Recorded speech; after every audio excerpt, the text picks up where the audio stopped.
31 जनवरी 2026 तर्जुमान काबिल लिसान अख्तर सानी आरिफ बिल्ला शेख हदीस शेख उलमा हज़रत मौलाना शाह अब्दुल मतीन बिन हुसैन साहिब दामद बरकातुहुमेर अज़ीम शान इस्लाही बयान मिसबाहुल उलूम मदरसा लालमोहन भोला। अल्हम्दुलिल्लाह नहमदुहु व नस्तईनुहु व नस्तगफिरुह व नु'मिनु बिही व नतवक्कलु अलैहि व नऊज़ु बिल्लाहि मिन शुरूरि अंफुसिना व मिन सय्यिआति अअमालिना मन यहदिहिल्लाहु फला मुज़िल्ल लहु व मन युज़लिल्हु फला हादिय लहु व नशहदु अन ला इलाहा इल्लल्लाह वहदहु ला शरीका लहु व नशहदु अन्न सय्यदना व नबियना मौलाना मुहम्मदन अब्दुहु व रसूलुहु सल्लल्लाहु तआला अलैहि व अला आलिहि व अस्हाबिहि व बारक व सल्लम तस्लीमान कसीरा।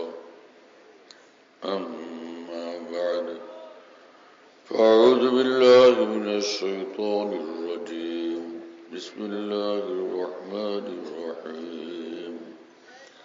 इन्नल मुत्तक़ीन फ़ी जन्नातिन व नहर फ़ी मक़अदि सिद्क़िन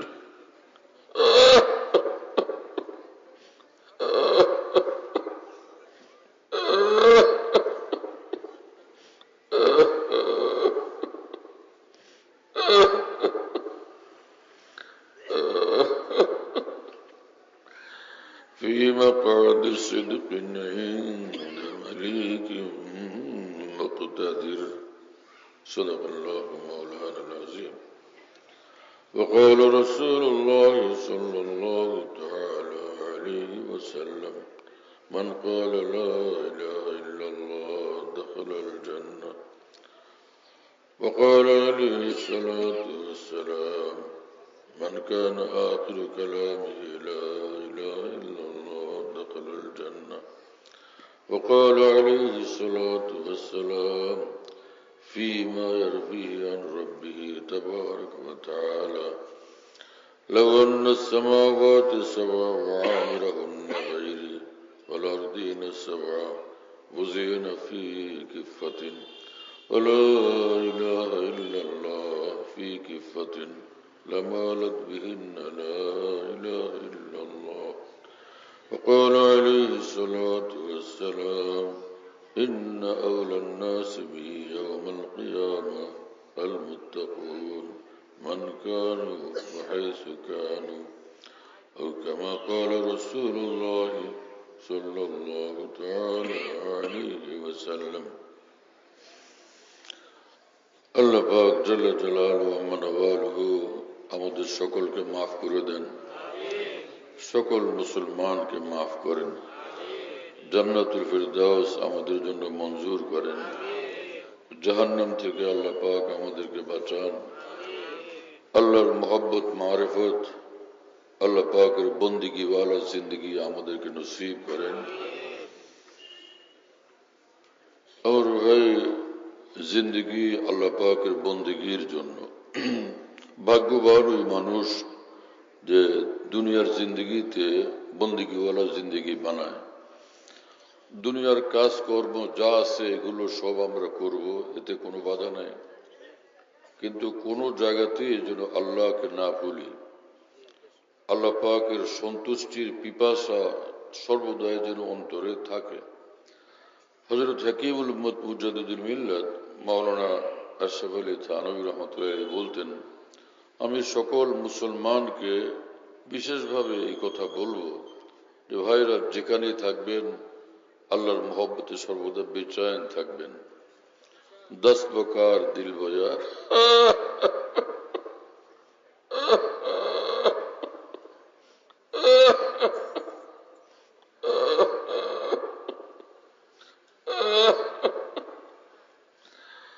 হাতে কাজ করব, অন্তরে আল্লাহকে ইয়াদ করব। বাহ্যিকভাবে আমি কোনো কাজে মশগুল আছি, অফিসে, আদালতে, দোকানপাটে, খেতে খামারে কাজে ব্যস্ত আছি, হাত পা কাজে ব্যস্ত, দিল আল্লাহ পাকের জিকিরে মশগুল, দিল আল্লাহ পাকের স্মরণে মশগুল। ছোট্ট একটা বাবু, ছোট্ট একটা শিশু, 6 মাস, 9 মাস, 1 বছর বয়স। তো ছোট্ট শিশুকে মা ঘরে একলা রেখে সে উঠানে কাজ করতে যায়, কিন্তু তার দিল ওই কাজ করা অবস্থাতেই দিল থাকে ওই শিশুর কাছে, যে ও কেমন আছে, কোনো সমস্যা তো হচ্ছে না, কোনো বিড়াল আসলো কিনা, চিকা আসলো কিনা, ইঁদুর আসলো কিনা, ওর কোনো পেরেশানি হয় কিনা। দিল ওই শিশুর দিকে থাকে, নিজের সন্তানের দিকে দিল মোতাবজ্জে থাকে, দিল আকৃষ্ট থাকে। তো একজন ঈমানওয়ালা, একজন মুসলমান, তার জিন্দগির বৈশিষ্ট্য হলো যে সে হাতে কাজ করে, দিল মহান আল্লাহর সঙ্গে মশগুল থাকে, এক মুহূর্তের জন্য আল্লাহ থেকে গাফিল না হওয়া, আল্লাহ তাআলার কথা ভুলে না যাওয়া। আল্লাহ তাআলা এরকম দিল আমাদেরকে নসিব করেন। আর ভাই, এরকম দিল বানানোর জন্য এমনি খালি ওয়াজ শুনলে আর কথা বললে এই দিল পয়দা হয় না।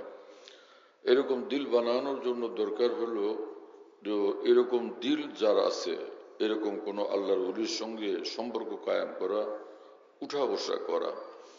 আল্লাহ ওয়ালারা যেখানেই থাকেন, যখন যে হালতে থাকেন, তারা যে আল্লাহকে নিয়েই মশগুল থাকেন, আল্লাহকে নিয়ে ব্যস্ত থাকেন, তাদের কাছে থাকতে থাকতে এই জিনিসটা, এই অনুভূতি, উপলব্ধি নিজের মধ্যে কিছু কিছু আসতে থাকে। ধীরে ধীরে ধীরে ধীরে একদিন এর জন্য দিল বেচাইন হয়, আহা এই দৌলত আমি যেন পায়ে যাই। হ্যাঁ, আর ভাই আসল তো এই জিনিস যে আমার মধ্যে দিনদারি আসছে, দিন আসছে, তখন বোঝা যাবে যখন আমি সর্বদা আল্লাহর জন্য বেচাইন থাকবো। আল্লাহকে ছাড়া বাঁচা যায় না, আল্লাহকে ছাড়া থাকা যায় না, আল্লাহকে ছাড়া কোনো কিছুই ভালো লাগে না, এরকম হালত অন্তরে যেন পয়দা হয়ে যায়। ভারতে এক বুজুর্গ ছিলেন, হযরত মাওলানা আসাদুল্লাহ সাহেব সাহারানপুর রহমতুল্লাহ আলাইহি, বড় আলিম ছিলেন, বহুত বড় বুজুর্গ ছিলেন। তিনি বলেন যে গো হাজারো শগুল হ্যায় দিন রাত মে, লেকিন আসাদ আপসে গাফিল নেই। হে আল্লাহ,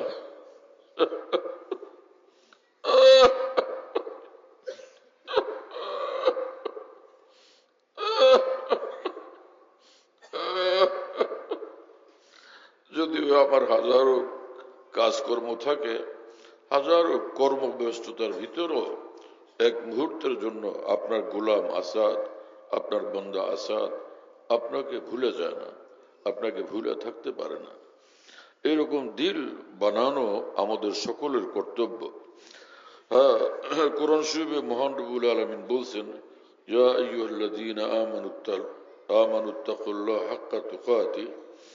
এই ঈমানওয়ালারা, হে মুসলমানরা, তোমরা আল্লাহকে ভয় করবা ভয় করার মতো। তো আল্লাহকে ভয় করার মতো ভয় করব কিভাবে? বিখ্যাত সাহাবী আব্দুল্লাহ ইবনে মাসউদ রাদিয়াল্লাহু তাআলা আনহু, যিনি 4 খলিফার পরে সবচেয়ে বড় সাহাবী সমস্ত সাহাবাদের মধ্যে, সে আব্দুল্লাহ ইবনে মাসউদ রাদিয়াল্লাহু তাআলা আনহু, তিনি এই আয়াতে পাকের ব্যাখ্যায় বলেন, আন ইউতা ফালা ইউসা ওয়া আন ইউযকারা ফালা ইউনসা ওয়া আন ইউশকারা ফালা ইউকফারা।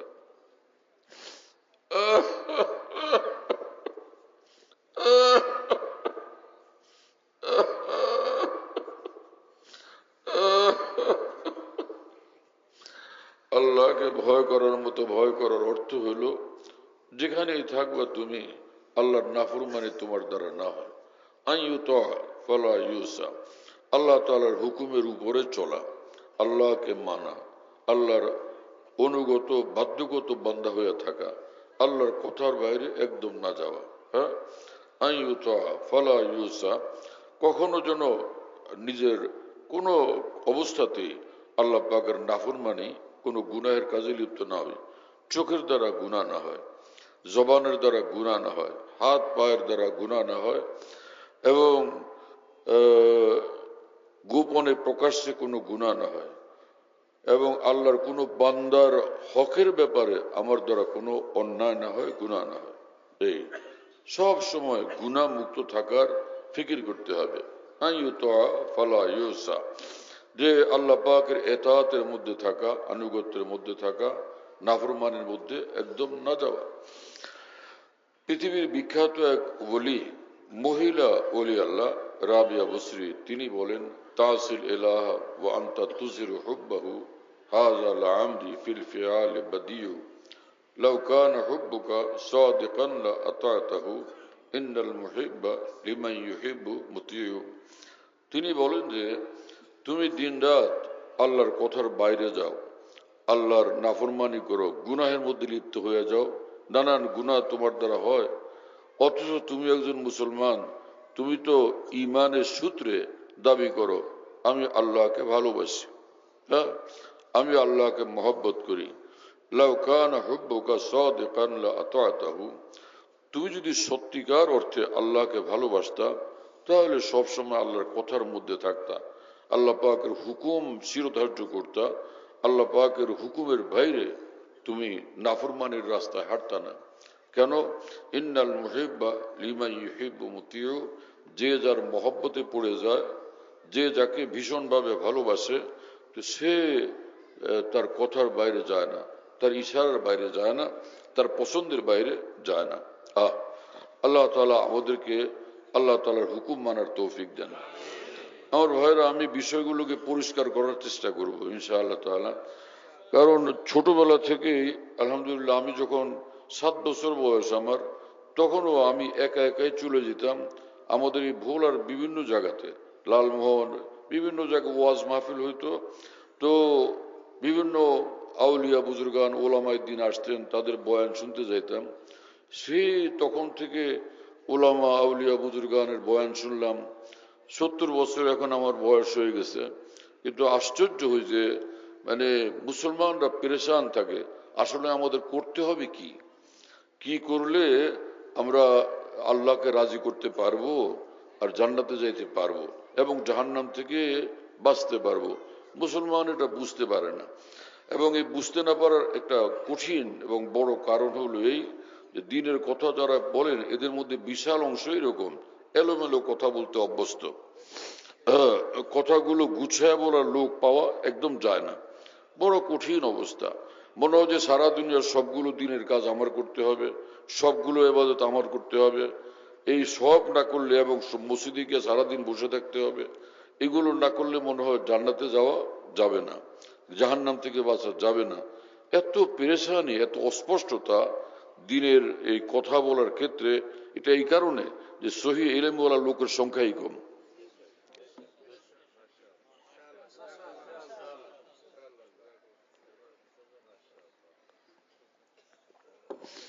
এবং দিনের দিনের দরদওয়ালা মানুষের সংখ্যাই কম। আর আল্লাহর বান্দাদের জন্য মহব্বত এইরকম যে তার জন্য ভীষণ খায়ের খা, যে আমি চলি জান্নাতে, আমার ভাইরাও চলুক জান্নাতে, এরকম বেচাইন দিলওয়ালা মানুষ, এরকম মানুষের সংখ্যাও কম। এরকম মানুষ ছিলেন দুনিয়াতে, কিন্তু এখন এরকম মানুষ পাওয়া যায় একদম কম। কথা বুঝতেছেন প্রিয় ভাইয়েরা? কোরআন শরীফে মহান রব্বুল আলামিন বলছেন, লাকাদ জাআকুম রাসূলুম মিন আনফুসিকুম আজিজুন আলাইহি মা আনিতুম হারিসুন আলাইকুম বিল মুমিনিনা রাউফুর রহিম। তোমাদের নিকট আমি এক রসুল পাঠাইছি, এক রসুলের শুভাগমন ঘটছে, যে রসুল এরকম আজিমুস শান রসুল, এবং তিনি হারিসুন আলাইকুম আয় আলা ইমানিকুম ওয়া সালাহি শানিকুম, তোমরা সকলে ইমানওয়ালা হয়ে যাও, একদম সুন্দর আল্লাহর পছন্দের জিন্দিগিওয়ালা হয়ে যাও। এজন্য তিনি সর্বক্ষণ বিচায়ন থাকেন, বেকরার থাকেন। কিভাবে সব মানুষ ইমানওয়ালা হয়ে যায়, দ্বীনওয়ালা হয়ে যায়, একদমই জান্নাতের অধিকারী হয়ে যায়। কিন্তু এইরকম আলেম মানুষ আজকাল কোথায় পাওয়া যায়, যাকে দেখলে মনে হয়, যার কথা শুনলে মনে হয় যে ইনি আমাদের সকলকে একদমই সহি দ্বীনের উপর নেওয়ার জন্য বেচায়। এরকম লোক পাওয়া যায় কয়জন? বক্তা পাওয়া যায়, হ্যাঁ, ওয়াজ করার জন্য স্টেজের বক্তা বেসুমার পাওয়া যায়, কিন্তু আল্লাহর দ্বীনের দরদওয়ালা মানুষ খুব কম পাওয়া যায়। আমরা বিশ্ব ইজতেমায় বয়ান শুনতাম, অনেক মানুষ বয়ান করেন, কিন্তু হযরত জি মাওলানা এনামুল হাসান রহমাতুল্লাহ বয়ান করতেন, দিল্লি থেকে আসতেন। এই মানুষটার বয়ান শুনতে সময় মনে হতো অল্প সময় কথা বলতেন, মনে হয় যে ভিতরটা একদম ফেটে রক্ত বের হয়ে আসতেছে। এত ব্যথা ভরা ছিল এই মানুষটা কথা বলতে। অল্প সময়ের কথার মধ্যে এত নূর, এত আসর হইতো, সবগুলো মানুষের কথা মিলাইলো সেই পরিমাণ হবে না। এই যে এক ব্যথাওয়ালা মানুষ ছিলেন হযরত মাওলানা ইলিয়াস রহমতুল্লাহ আলাইহি, হযরত জি মাওলানা ইউসুফ সাহেব রহমতুল্লাহ আলাইহি, এই ধরনের মানুষ ছিলেন। হাকিমুল উম্মত মুজাদ্দিদুল মিল্লাত মাওলানা আশরাফ আলী থানভী রহমতুল্লাহ আলাইহি, হযরত মাওলানা রশিদ আহমদ গঙ্গুই রহমতুল্লাহ আলাইহি, হুজ্জাতুল ইসলাম মাওলানা কাসেম নানতুবী রহমতুল্লাহ আলাইহি, হাজী ইমদাদুল্লাহ মুহাজির মক্কি রহমতুল্লাহ আলাইহি, এইসব মানুষ, মুজাদ্দিদ আলফ সানি রহমতুল্লাহ আলাইহি, এই সকল মানুষ এরকম ছিলেন যে নিজেরাই ছিলেন ফেরেশতাদের নজর ঈর্ষণীয়। ফেরেশতারা তাদেরকে দেখলে ঈর্ষা করতেন যে আমরা কি ফেরেশতা হইলাম, যে তারা তো আমাদের চেয়ে অনেক ঊর্ধ্বের মাকামওয়ালা। এইরকম মানুষ ছিলেন তারা। আর উম্মতের জন্য, হ্যাঁ, আল্লাহর বান্দাদের জন্য তাদের মধ্যে দরদ ছিল, বেচেনি ছিল, ব্যাকুলতা ছিল। আমার প্রিয় বন্ধুরা, কথা যদি এরকম হয় যে মধ্যখানে থেকে যায়, সেজন্য আপনাদেরকে এখনই বলি, সেটা হলো যে যেই মানুষ ফরজ আদায় করে, ওয়াজিব আদায় করে এবং হালাল খায়, সব গুনাহ থেকে বিরত থাকে, আর কারো হক নষ্ট করে না, কারো উপর জুলুম করে না, হ্যাঁ, এই মানুষটা সোজা জান্নাতি মানুষ। আমার কথা বুঝতেছেন? হ্যাঁ, যে কোরআন সুন্নাহর আলোকে পরিষ্কার কথা, ফরজ ওয়াজিব সে আদায় করে আর গুনাহ থেকে বিরত থাকে, হালাল খায়, কারো উপর জুলুম করে না, কারো হক নষ্ট করে না, এইরকম মানুষ যেই হবে সেই ওলি আল্লাহ, এবং সে একদম আরামসে জান্নাতে চলে যাবে। কোনোভাবে ইনশাআল্লাহ সে জাহান্নামে যাবে না, জান্নাতের মানুষ সেটা। কথা বুঝতেছেন? সারা দুনিয়ার সব কাজ করতে হবে, আমাকে তাহাজ্জুদ পড়া লাগবে, এশরাক পড়তে হবে, আওয়াবিন পড়তে হবে, মসজিদে গিয়া 5 ঘন্টা থাকতে হবে, এইরকম কোনো জরুরি না। ইসলামে এমন কোনো জরুরি কাজ নাই। কথা বুঝতেছেন? হ্যাঁ, যদি কোনো মানুষ ফরজ ওয়াজিব আদায় করলো, গুনাহ থেকে বাঁচে, সেই সঙ্গে সে একটা সেজদা করলো, হ্যাঁ, একটা সেজদা করলো আল্লাহ পাকের কদমে, 2 রাকাত নামাজ পড়লো, যে কতটা লাভ, কতটা ফায়দা। মাওলানা জালালউদ্দিন রুমি রহমতুল্লাহ আলাইহি বলেন, লেক যাও কে সিজদায়ে পেশে খোদা খুস্তর আয়াত আজ দুসাদ মুলকাত্তরা। হে মুসলমান, তুমি শোনো, মহান আল্লাহর কদমে তুমি যে সেজদা করো, এক একটা সেজদা শত শত বাদশাহের চেয়েও বেশি দামি, লক্ষ লক্ষ কোটি কোটি বাদশাহের চেয়েও বেশি দামি মহান আল্লাহর কদমে এক একটা সেজদা। আমার ভাই মুসলমানরা নিজেরা দুর্বলতায় ভোগে যে আমাদের কাছে কিচ্ছু নাই। আরে কাফের মুশরিকদের কাছে কিছুই নাই, যা আছে সব দৌলত মুসলমানের কাছেই আছে। মুসলমানের কাছে যে ইমানের দৌলত, এর চেয়ে বড় দৌলত পৃথিবীতে কারো কাছে নাই। মুসলমানের কাছে আল্লাহর মোহব্বত সিনাতে, এই দৌলত কাফের মুশরিকদের কাছে কারো কাছে নেই। মুসলমানদের অন্তরে মুহাম্মদ রাসূলুল্লাহ সাল্লাল্লাহু আলাইহি ওয়াসাল্লাম মোহব্বত, এই দৌলত পৃথিবীতে কাফের মুশরিকদের কারো কাছেই নাই। এক এক দৌলত এরকম যে এইটার তুলনার দুনিয়ার কারো কাছে কোনো কিছুর দ্বারাই সম্ভব না। কথা বুঝতেছেন প্রিয় ভাইয়েরা? এজন্য মুসলমানের যে এত পেরেশান হওয়ার কোনো কারণ নাই। আর যদি মুসলমান ভালো হয়ে চলে, যে মুসলমান খালি আল্লাহর ফরজ ওয়াজিব হুকুমগুলো আদায় করে আর গুনার কাছ থেকে শুধু বিরত থাকে, এইটুকু করলে আল্লাহ পাক মুসলমানের রিজিকে নিশ্চয়ই বরকত দিয়ে দিবেন। কারো মোহতাজ থাকবে না, কারো কাছে যাওয়া লাগবে না, কারো কাছে তার রিজিকের জন্য, রুজির জন্য মাথা নত করতেই হবে না। কথা বুঝতেছেন না? কোরআন শরীফে মহান রব্বুল আলামিন বলেন যে আল্লাহ আন্না আহলাল কুরা আমানু ওয়াত্তাকাউ লাফাতানা আলাইহিম বারাকাতিম মিনাস সামাই ওয়াল আরদ। আল্লাহ পাক বলেন, এই পৃথিবীর মানুষগুলো, এই জমিনের মানুষগুলো, এরা যদি আমার কথা মতো চলে, আমার আমার কথার বাইরে না যায়, তো আমি আল্লাহ গ্যারান্টি দিয়ে ওয়াদা করতেছি, আসমান এবং জমিনের বরকতের ভান্ডার ওদের জন্য আমি একটু উন্মুক্ত করে দিব, যেগুলো তোমরা ভোগ করতে থাকো। কথা বুঝতেছেন ভাইয়েরা? আসলে আমি আমার দুশ্মন, আমি আমার রাস্তা বন্ধ করে রাখছি, আমি রহমতের দুয়ার নিজেই বন্ধ করে রাখছি, নিজের নাফরমানির দ্বারা, নিজ আল্লাহর কথার বাইরে যাওয়ার দ্বারা নিজেই সর্বনাশ ঘটায় দিছে আমি। কোরআনে কারিমে মহান রব্বুল আলামিন বলেন যে ওমান ইয়াত্তাকিল্লাহ ইয়াজআল লাহু মাখরাজা ওয়া ইয়ারযুকহু মিন হাইসু লা ইয়াহতাসিব। আল্লাহ পাক জাল্লা জালালুহু ওয়া মানওয়ালু বলেন, যেই বান্দা আল্লাহকে ভয় করে, হ্যাঁ, যেই বান্দা আল্লাহকে ভয় করে, আল্লাহকে ভয় করে চলে, ইয়াজআল লাহু মাখরাজা, সে যে কোনো সংকটে আক্রান্ত হলে, যে কোনো বিপদে পড়লে আল্লাহ পাক বলেন আমি আল্লাহ নিজেই ওকে এখান থেকে উদ্ধার করে নিয়ে আসবো। এই সমস্যার সমাধান আমি করব, এর থেকে ওকে আমি নিজেই মুক্ত করব। ইয়াজআল লাহু মাখরাজা, কিভাবে এই সংকট থেকে সে বের হয়ে আসে এর রাস্তা আমি বানাবো, আমি আল্লাহ করবো সেটা। ওমান ইয়াত্তাকিল্লাহ ইয়াজআল লাহু মাখরাজা ওয়া ইয়ারযুকহু মিন হাইসু লা ইয়াহতাসিব। এবং আল্লাহ পাক বলেন যে ও ভাবতেও পারবে না, কল্পনাও করতে পারবে না, এমন সব রাস্তা, এমন সব পথে ওকে আমি রিজিক দিতেই থাকবো, ওকে আমি বরকত দিতেই থাকবো।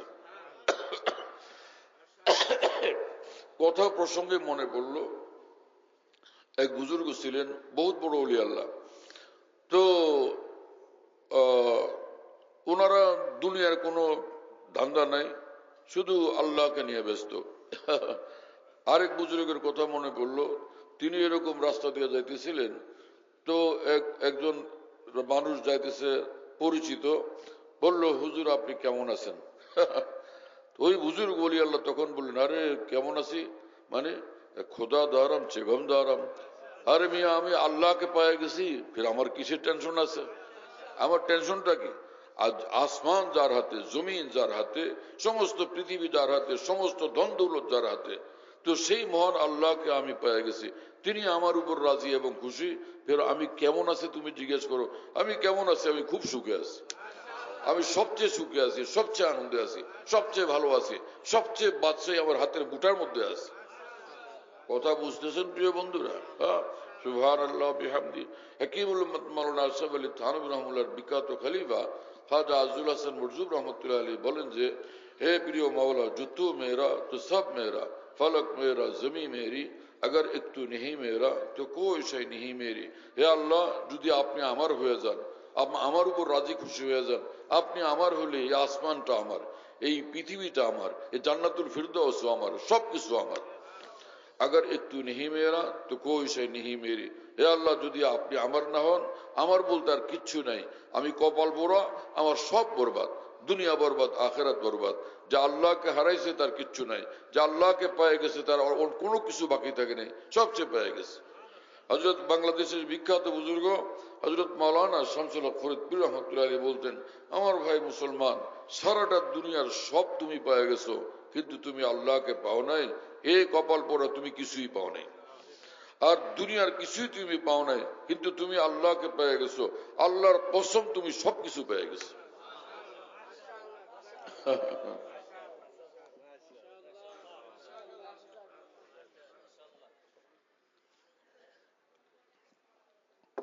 কি বলতেছিলাম, সে একটা বলতে গিয়ে আরেকটা ভুলে যায় গেলে, স্মরণ আসলো তো আসলো, না আসলে আর কি করবো? মনে আছে কি বলছিলাম? আরে ভাই সেটা তো আছে। বারহাল, তো যে আল্লাহর হয়ে যায় বাস, তার আর কোনো পেরেছাড়ি কিছু নাই। যে আল্লাহর হবে, আল্লাহকে রাজি করবে, আল্লাহকে খুশি করবে। আমি কোটি কোটি বার আল্লাহর কসম করে বলতেছি, তার চেয়ে বড় বাদশাহী কারো হাতে নাই। আল্লাহকে যে রাজি করে, আল্লাহকে যে খুশি রাখে, তার মতো বাদশাহ আর কেউ নেই। দুনিয়ার রাজা বাদশারা, এই যেমন ইলেকশন হয় তো 5 বছরের জন্য আসে, 5 বছর উনি মন্ত্রী, উনি প্রধানমন্ত্রী, উনি প্রেসিডেন্ট, এবং দুনিয়ার লাইনে তারা বড় সম্মানিত, সব ঠিক আছে, কিন্তু 5 বছর শেষ, এরপরে আর কিছুই নেই। না তিনি প্রেসিডেন্ট, না তিনি প্রধানমন্ত্রী, না তিনি কোনো মন্ত্রী, না কোনো একজন এমপি, কিছুই না, সব শেষ হয়ে গেল। কথা বুঝতেছেন? কিন্তু ঈমান যার সিনাতে, এই ঈমান আল্লাহর কসম তাকে জান্নাতে পৌঁছাবেই পৌঁছাবে। ঈমান যদি সঙ্গে থাকে, এটা তাকে জান্নাত পর্যন্ত পৌঁছাবে। আর যদি ইমানের সঙ্গে 5 ওয়াক্ত ফরজ নামাজ সে পড়ে, রমজান শরীফের রোজা রাখে এবং যে কোনো ফরজ কাজ সে করে, ওয়াজিব কাজ সে করে, গুনাহ থেকে বিরত থাকে, তাহলে এই ঈমান আর এই নেক আমল তাকে শুধু জান্নাতে পৌঁছাবে না, জাহান্নাম থেকেও পূর্ণ হেফাজত করবে, জাহান্নাম থেকেও পূর্ণ হেফাজত করবে। আর যদি ঈমানটুকু আছে কিন্তু তার নামাজ নাই, তার রমজানের রোজা নাই এবং ভালো আমল নাই, গুনার কাজ অনেক করে ফেলছে, হাজারো লাখো কোটি কোটি গুনাহ করছে, এইরকম মুসলমানও যদি হয়, এই মুসলমান চিরদিন জাহান্নামে থাকবে না। যদি সে জাহান্নামে যায়, বুখারী শরীফে হাদিস আছে, রাসূলুল্লাহ সাল্লাল্লাহু আলাইহি ওয়াসাল্লাম বলছেন যে যার অন্তরের মধ্যে ঈমান থাকবে একটা জবের দানা পরিমাণ, জাহান্নাম থেকে আল্লাহ তাকেও মুক্তি দিবেন। হ্যাঁ, জাহান্নাম থেকে আল্লাহ পাক তাকেও মুক্তি দিয়া তাকে জান্নাত দান করে দিবেন। যার অন্তরের ভিতরে সরিষার দানা পরিমাণও ঈমান আছে, আল্লাহ পাক জাহান্নাম থেকে মুক্ত করে তাকেও জান্নাত দিয়ে দিবেন। যার অন্তরের ভিতরে যাররা পরিমাণ, বালুকণা পরিমাণ ঈমান আছে, আল্লাহ পাক তাকেও জাহান্নাম থেকে মুক্ত করে আল্লাহ পাক তাকে জান্নাত দিয়ে দিবেন। কথা বুঝতেছেন? এবং হাদিস শরীফে আছে, রাসূলুল্লাহ সাল্লাল্লাহু আলাইহি ওয়াসাল্লাম বলেন, ইয়াশফাউ ইয়াউমাল কিয়ামাতি আল আম্বিয়া সুম্মাল উলামা সুম্মাশ শুহাদা। কিয়ামতের দিন যখন মুসলমান গুনাহগাররা জাহান্নামে নিক্ষিপ্ত হবে, তো আল্লাহ পাক তখন এই ফেরেশতাদের অন্তরে ঢালবেন, নবী রাসূলদের অন্তরে ঢালবেন, উলামাদের অন্তরে ঢালবেন, আউলিয়াদের অন্তরে ঢালবেন এই কথা যে এই যে আমার গুনাহগার বান্দারা মুসলমান তারা জাহান্নামের মধ্যে পড়ে আছে, তোমরা আমার কাছে সুপারিশ করো, তা আমি এদেরকে মুক্তি দেব। তো অনেক ফেরেশতারা আগে আসবেন, আয়েশা বলবেন, আল্লাহ এই বান্দা এই বান্দা এই বান্দা আমি সুপারিশ করতেছি, এদেরকে আপনি মুক্তি দেন। বলে যাও জাহান্নাম থেকে বের করে নিয়ে আসো। ফেরেশতারা নিজেরা জাহান্নামের আগুনের মধ্যে ঢুকবেন, তো জাহান্নামের আগুন এই ফেরেশতাদের কোনো ক্ষতি করতে পারবে না, একটা কিছুই করতে পারবে না। তারা এই সবগুলো মানুষকে তুলে তুলে তুলে তুলে নিয়ে এসে জান্নাত আর জাহান্নামের মাঝখানে একটা নহর আছে, যার নাম নহরুল হায়াত, এটার ভিতরে গোসল দেওয়া এদেরকে জান্নাতে পাঠিয়ে দিবেন। কি কথা বুঝতেছেন? এবং যে এই হাদিস শরীফ যেটা বললাম, এতে আছে যে কিয়ামতের দিন সর্বপ্রথম সুপারিশ করবেন আল্লাহর নবী রাসূলগণ। নবী রাসূলরা প্রথম সুপারিশ করবেন। নবী রাসূলরা সুপারিশ করলে যাদেরকে চিনবে তাদেরকে তারা বাইছে বাইছে নিয়ে আসবেন। তো তারা সুপারিশ করে এক গ্রুপকে, বিশাল এক গ্রুপ বাহিনীকে নিয়ে আসলেন। এদের সবগুলোকে আল্লাহ পাক মুক্তি দিয়ে দিবেন এবং তাদেরকে জান্নাত দিয়ে দিবেন। এরপরে সুম্মাল উলামা, নবী রাসূলদের পরের নম্বরেই যে গুনাহগার মুসলমানদের জন্য আল্লাহর নিকট সুপারিশ করবেন আলেমগণ। কথা বুঝতেছেন? আলেমগণ, দুনিয়ার যে সকল মানুষ অথবা যে মুসলমানরা আলেমদের সম্মান মর্যাদা বুঝে না, এটা তাদের কমি, এটা তাদের ত্রুটি, যে ত্রুটি সংশোধন করা চাই। জ্বর হলে ওষুধ খাওয়া চাই, পা ভাঙলে তখন সেটার চিকিৎসা করানো চাই, চোখে না দেখলে চিকিৎসা করানো চাই, নাকি অন্ধ থাকবে সে, পা ভাঙছে ল্যাংড়াই থাকবে সারা জীবন, সুস্থ হবে? আমার প্রিয় বন্ধুরা, রাসূলুল্লাহ সাল্লাল্লাহু আলাইহি ওয়াসাল্লাম বলছেন, আমি যখন থাকবো না এই পৃথিবীতে, আমার পরে আমার আসমানি ইলম, যেটা সারা পৃথিবীর মানুষদের জন্য হেদায়েত, এই ইলম এটা আলেমদের নিকট সংরক্ষিত থাকবে, আলেমদের কাছে আমানত থাকবে, তারা আমার ওয়ারিস, তাদের নিকট থেকে উম্মত ইলম নিবে। ফামান আখাযাহু আখাযা বিহাজ্জিন ওয়াফির, আলেমে দ্বীন থেকে যারা আমার ইলম নিল তারা বিশাল বড় সম্পদের অধিকারী হয়ে যাবে।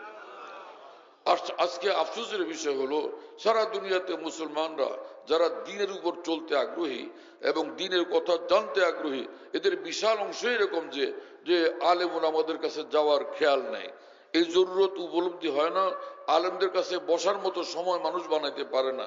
এতে করে মুসলমান পিছনে পড়ে যায়, ক্ষতিগ্রস্ত হয়ে যায়। এমনটা তো হওয়া চাই না। আমার স্বর্ণ লাগবে স্বর্ণের দোকানে যাওয়া লাগবে, কাপড় লাগবে কাপড়ের দোকানে যাওয়া লাগবে, যদি মাছ লাগে মাছের দোকানে যাওয়া লাগবে, হ্যাঁ, হলুদ লাগে মরিচ লাগে তেল লাগে মুদির দোকানে যাওয়া লাগবে। আমার প্রিয় বন্ধুরা, আল্লাহকে কিভাবে রাজি খুশি করতে হয় সে ইলম যদি আমাদের অর্জন করতে হয়, আলেমে ধীরে নিকট যাওয়া লাগবে। আর আল্লাহর মহব্বত ভালোবাসা পায় আমি যদি আল্লাহর উলি হইতে চাই, কোন কামেল আল্লাহর উলির নিকট যাওয়া লাগবে। হ্যাঁ, गरीब जलते हुए दिल के अपना दिल कर दो, ये आग लगती नहीं है लगाई जाती है। এক বুজুর্গ বলেন যে যার অন্তর আল্লাহর মহব্বতের আগুনওয়ালা, মহব্বতের ব্যথাওয়ালা, এরকম কোন আল্লাহওয়ালার কাছে যাও, তো এক ঘর থেকে আরেক ঘরে যেরকম আগুন লাগে, আগুন লাগছে এক ঘরে, ওই ঘর থেকে আশপাশের ঘরে আগুন লাগে। যেই দিল আল্লাহর মহব্বতের আগুন জ্বলে, সেই দিলওয়ালা ওলির নিকট তুমি যাও, উঠা বসা করো, ওই দিল থেকে তোমার অন্তর আল্লাহর মহব্বতের আগুন লাগবে। जो आग की खासियत वो इश्क की खासियत, एक खाना बखाना है, एक सीना बसीना है। আল্লাহর মহব্বতের আগুন এইভাবেই লাগে। এবং এক বুজুর্গ বলছিল, ওর লাগা বই সকতা হয় জিসকো লাগি হয়, যে আগুন তিনি লাগাইতে পারেন যার অন্তরে আগুন লাগছে।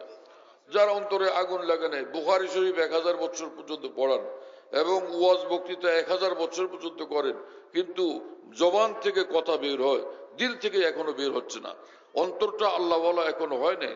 এই মানুষের কাছে 1000 বছর বসে থাকলেও তার কাছে বসে ওলি আল্লাহ হওয়া যাবে না।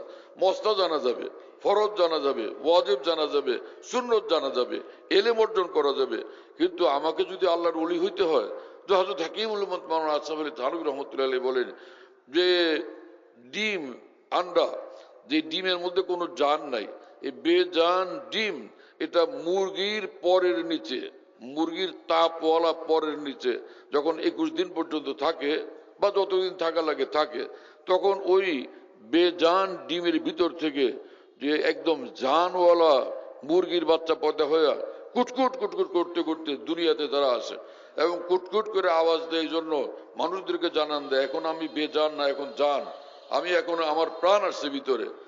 তো হযরত হাকিমুল উম্মত মাওলানা আশরাফ আলী থানভী রাহমাতুল্লাহি আলাইহি এই উদাহরণ দিয়ে বলেন যে অনুরূপ ভাবে কোন কামেল আল্লাহর ওলি, যার রূহ আল্লাহ পাকের মহব্বতের তাপওয়ালা, সে তার সঙ্গে কিছুদিন উঠা বসা করলে তখন সময় মতো আল্লাহ পাক নিজের ইচ্ছা মতো একটা সময় আসবে যখন তোমার অন্তর ওই আগুন লাগাই দিবেন।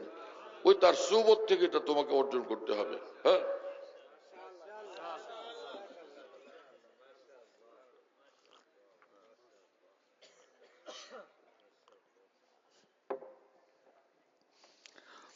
তো এই হাদিসের মধ্যে রাসূলুল্লাহ সাল্লাল্লাহু আলাইহি ওয়াসাল্লাম বলেন, কিয়ামতের দিন প্রথম আল্লাহ পাকের নিকট সুপারিশ করবেন গুনাহগার মুসলমানদেরকে জাহান্নাম থেকে মুক্তির জন্য নবী রাসূলগণ, তারপরে আলেমগণ, তার সুম্মাল উলামা, সুম্মা শুহাদা, এবং তৃতীয় নম্বরে সুপারিশ করবেন শহীদগণ, যারা গর্দান কাটায় শহীদ হয়েছেন, তাদের মর্তবা আলেমদেরও পরে।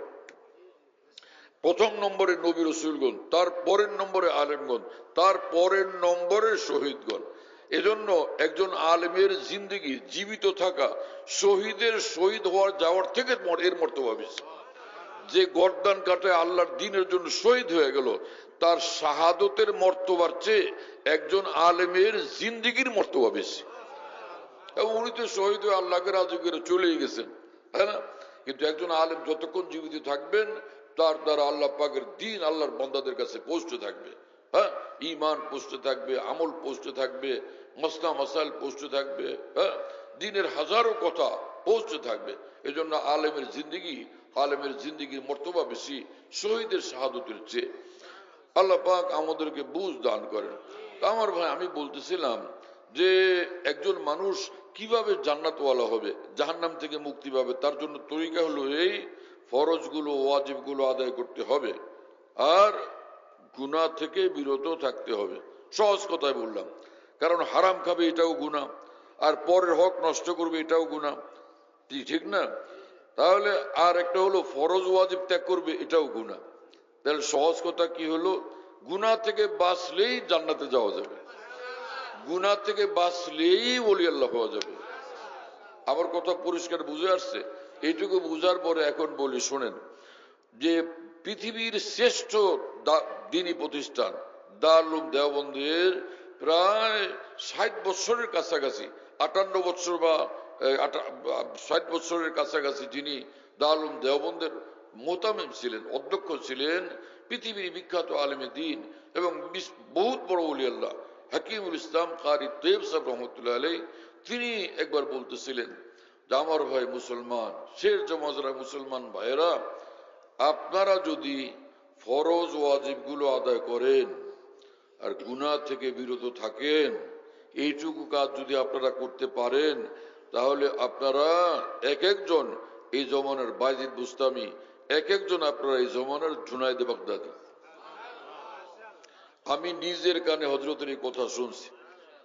তো আমি তখন ঢাকার লালবাগ মাদ্রাসায় পড়াশোনা করি, তো এত বড় মানুষ বলছেন এই কথা, তারা তো উম্মতের কর্ণধার, অনেক বড় উম্মতের মোতামাদ, অত্যন্ত বিশ্বস্ত, জিম্মাদার এবং বড় আলেমে দিন।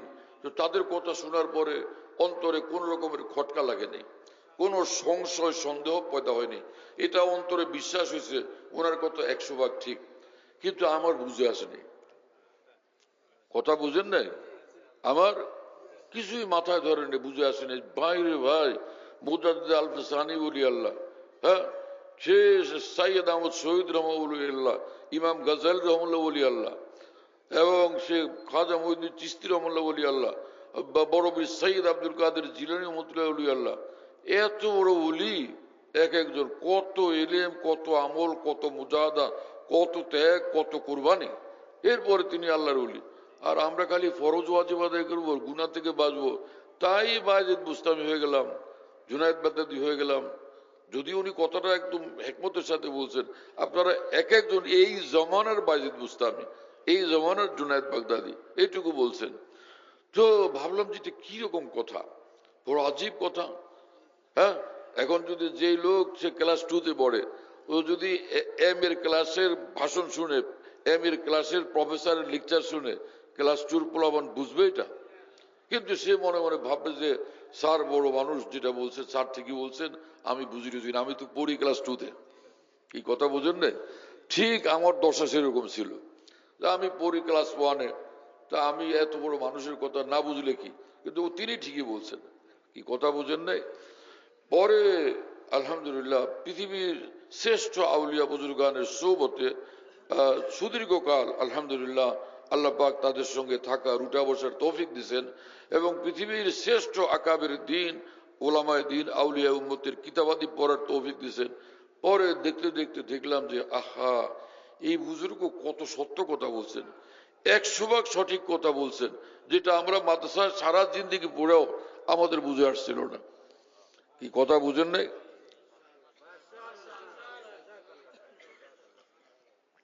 মাদ্রাসায় পড়লে কেন বুঝে আসে নাই? মাদ্রাসায় কথাগুলো কি নাই? সব আছে। জামিউল উলুম ফিল কুরআন ওয়া ইন্নামা তাকাসারাত আনহু আফহামুর রিজালি, আল্লাহর কোরআনের মধ্যে সব কথা মজুদ আছে, কিন্তু মানুষ সেগুলো বুঝতে পারে না, হ্যাঁ, সেগুলো উদ্ধার করতে পারে না। ওই আলেমে দিন যে কোনো কামিল ওলি আল্লাহর সোবতে থেকে নিজেকে, নিজের ইসলাহ করে নেয়, নিজের দিলকে আল্লাহ ওয়ালা বানায় নেয়, সে কিতাব পড়ায় কিন্তু কিতাব বুঝে না। কথা বুঝেন নাই? কিতাব পড়ায় বুঝে না, যায় এমনও না, কয় তালাক হলো 3 তালাক এটা বলতে পারে, ফরজ কয়টা এটা বলতে পারে, সুন্নত কয়টা এটা বলতে পারে, কিন্তু আল্লাহর কোরআনের গভীরে পৌঁছা এটা নসিব হয় না। কি কথা বুঝতেছেন?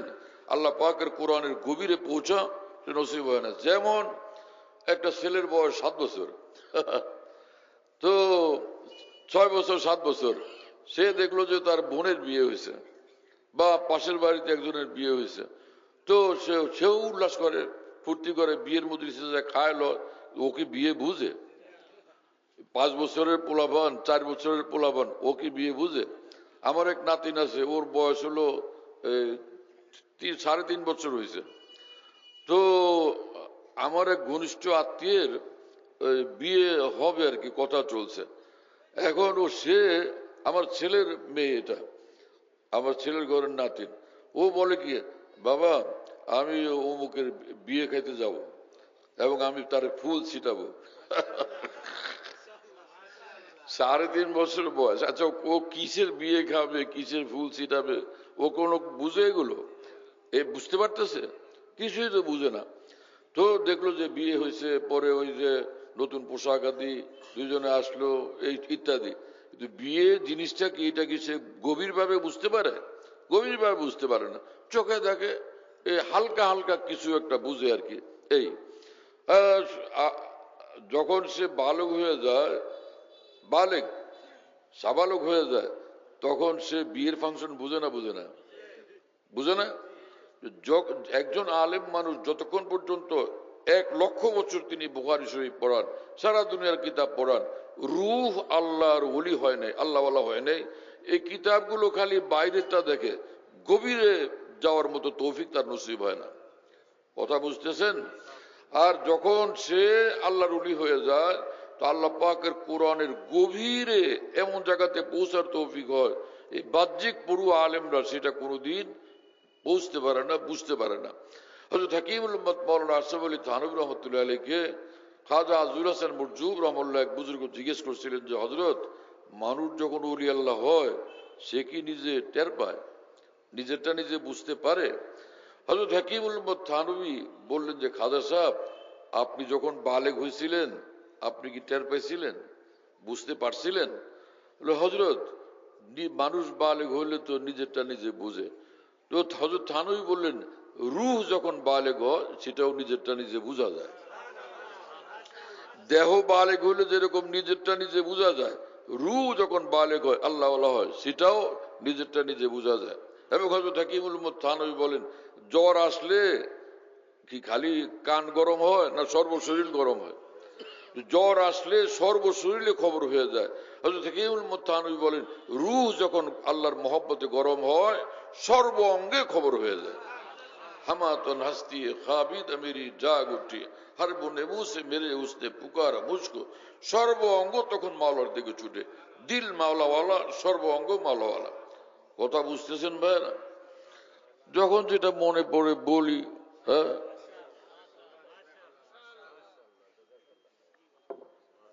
আল্লাহ আমাদের মাফ করে দেন। আমরা কি আল্লাহর ওলি হইতে চাই কিনা?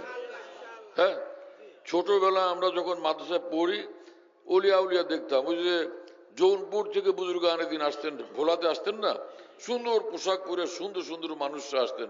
তা আমার বয়স তখন কতটুকু ছিল কিছুই বুঝি না, ডান বাম, মনে হয় 7-8 বছর হবে। তো লালমোহন বাজারে এক বুজুর্গ আসছিলেন ভারত থেকে। তো উনি ওই যে টলঘর বলতো না, আসলে স্টল ঘর, ওই যে খোলা দোকান ছিল উত্তর পাশে, যেটা এই লালমোহন বাজারের উত্তর সাইডেরটা, তো ওইখানে ওই বুজুর্গ বয়ান করছিলেন। আমার মনে আছে, দেখতে ওনার দারুণ সুন্দর লাগতো, ভীষণ সুন্দর, নুরানির চেহারা, দারুণ সুন্দর পোশাকাদি পরা। তো উনি কি কি বলছেন আমি চায়া থাকলাম, বুঝি টুঝি না কিছু, উর্দুতে বলেন তো, কিন্তু মানুষকে বায়াত করছেন, মুরিদ করছেন। ওই সময় কথা কিছু কিছু মনে আছে, ওই কথাগুলো সারা জীবন আমার ভিতরে খালি বাঁচতে থাকছে। উনি বলছিলেন তখন যে তওবা কিয়া मैंने सब बुरे कामों से और सब बुरी बातों से। তওবা করলাম আমি সব খারাপ কাজ থেকে, সব খারাপ কথাবার্তা থেকে। এইটা উনি বলছিলেন। তো ছোটবেলা থেকে ওলিয়া উলিয়াদেরকে দেখতাম, মনে মনে ভাবতাম ওলি হয় কেমনে, একটা দিলের মধ্যে বেচাইনি ছিল। আমরা যখন দৌলত খাঁ পড়ি সরখলিফা মাদ্রাসা, ওখানে এক বুজুর্গ ছিলেন হযরত মাওলানা আব্দুল আজিজ সাহেব রহমতুল্লাহ আলাইহি, বড় হুজুর নামে উনি পরিচিত ছিলেন। দেখলেই সব হুজুররা কাঁপত। ওনার মাদ্রাসার প্রিন্সিপাল ওনাকে দেখলে কাঁপতে থাকতেন। হযরত মাওলানা মুসলিউদ্দিন সাহেব রহমতুল্লাহ আলাইহি, সব বড় আলেমরা ওনাকে দেখলে কাঁপতে থাকে। তো হুজুরের কাছে আমরা তখন পড়ি, ওই বড় হুজুরের কাছে, কি রে ভাই, হুজুরে দেখলে সবাই কাঁপে, হুজুর বুড়া মানুষ এবং রং একদম চামড়ার রং কালা, ওনারা দেখলে সবাই ভয় পায় কেন? সবাই বলে উনি ওলি আল্লাহ। দেখতেন যখন চোখের থেকে নূর ঝরতো, নূর বর্ষণ হইতে থাকতো। যত ওলিয়া উলিয়া তাদের চোখের মধ্যে, চোখের ভিতরে এরকম নূর থাকে, এই নূরওয়ালা চোখ দিয়ে যদি কারো উপর খাস নজর পড়ে যায় সে মানুষের কাম হয়ে যায়। হ্যাঁ, এক ঘটনা মনে পড়লো তো বলি। ভারতের বিখ্যাত এই প্রতিষ্ঠান দারুল দেওবন্দে এক বুজুর্গ ছিলেন হযরত মাওলানা ইয়াকুব নানতুবি রহমাতুল্লাহ আলাইহি।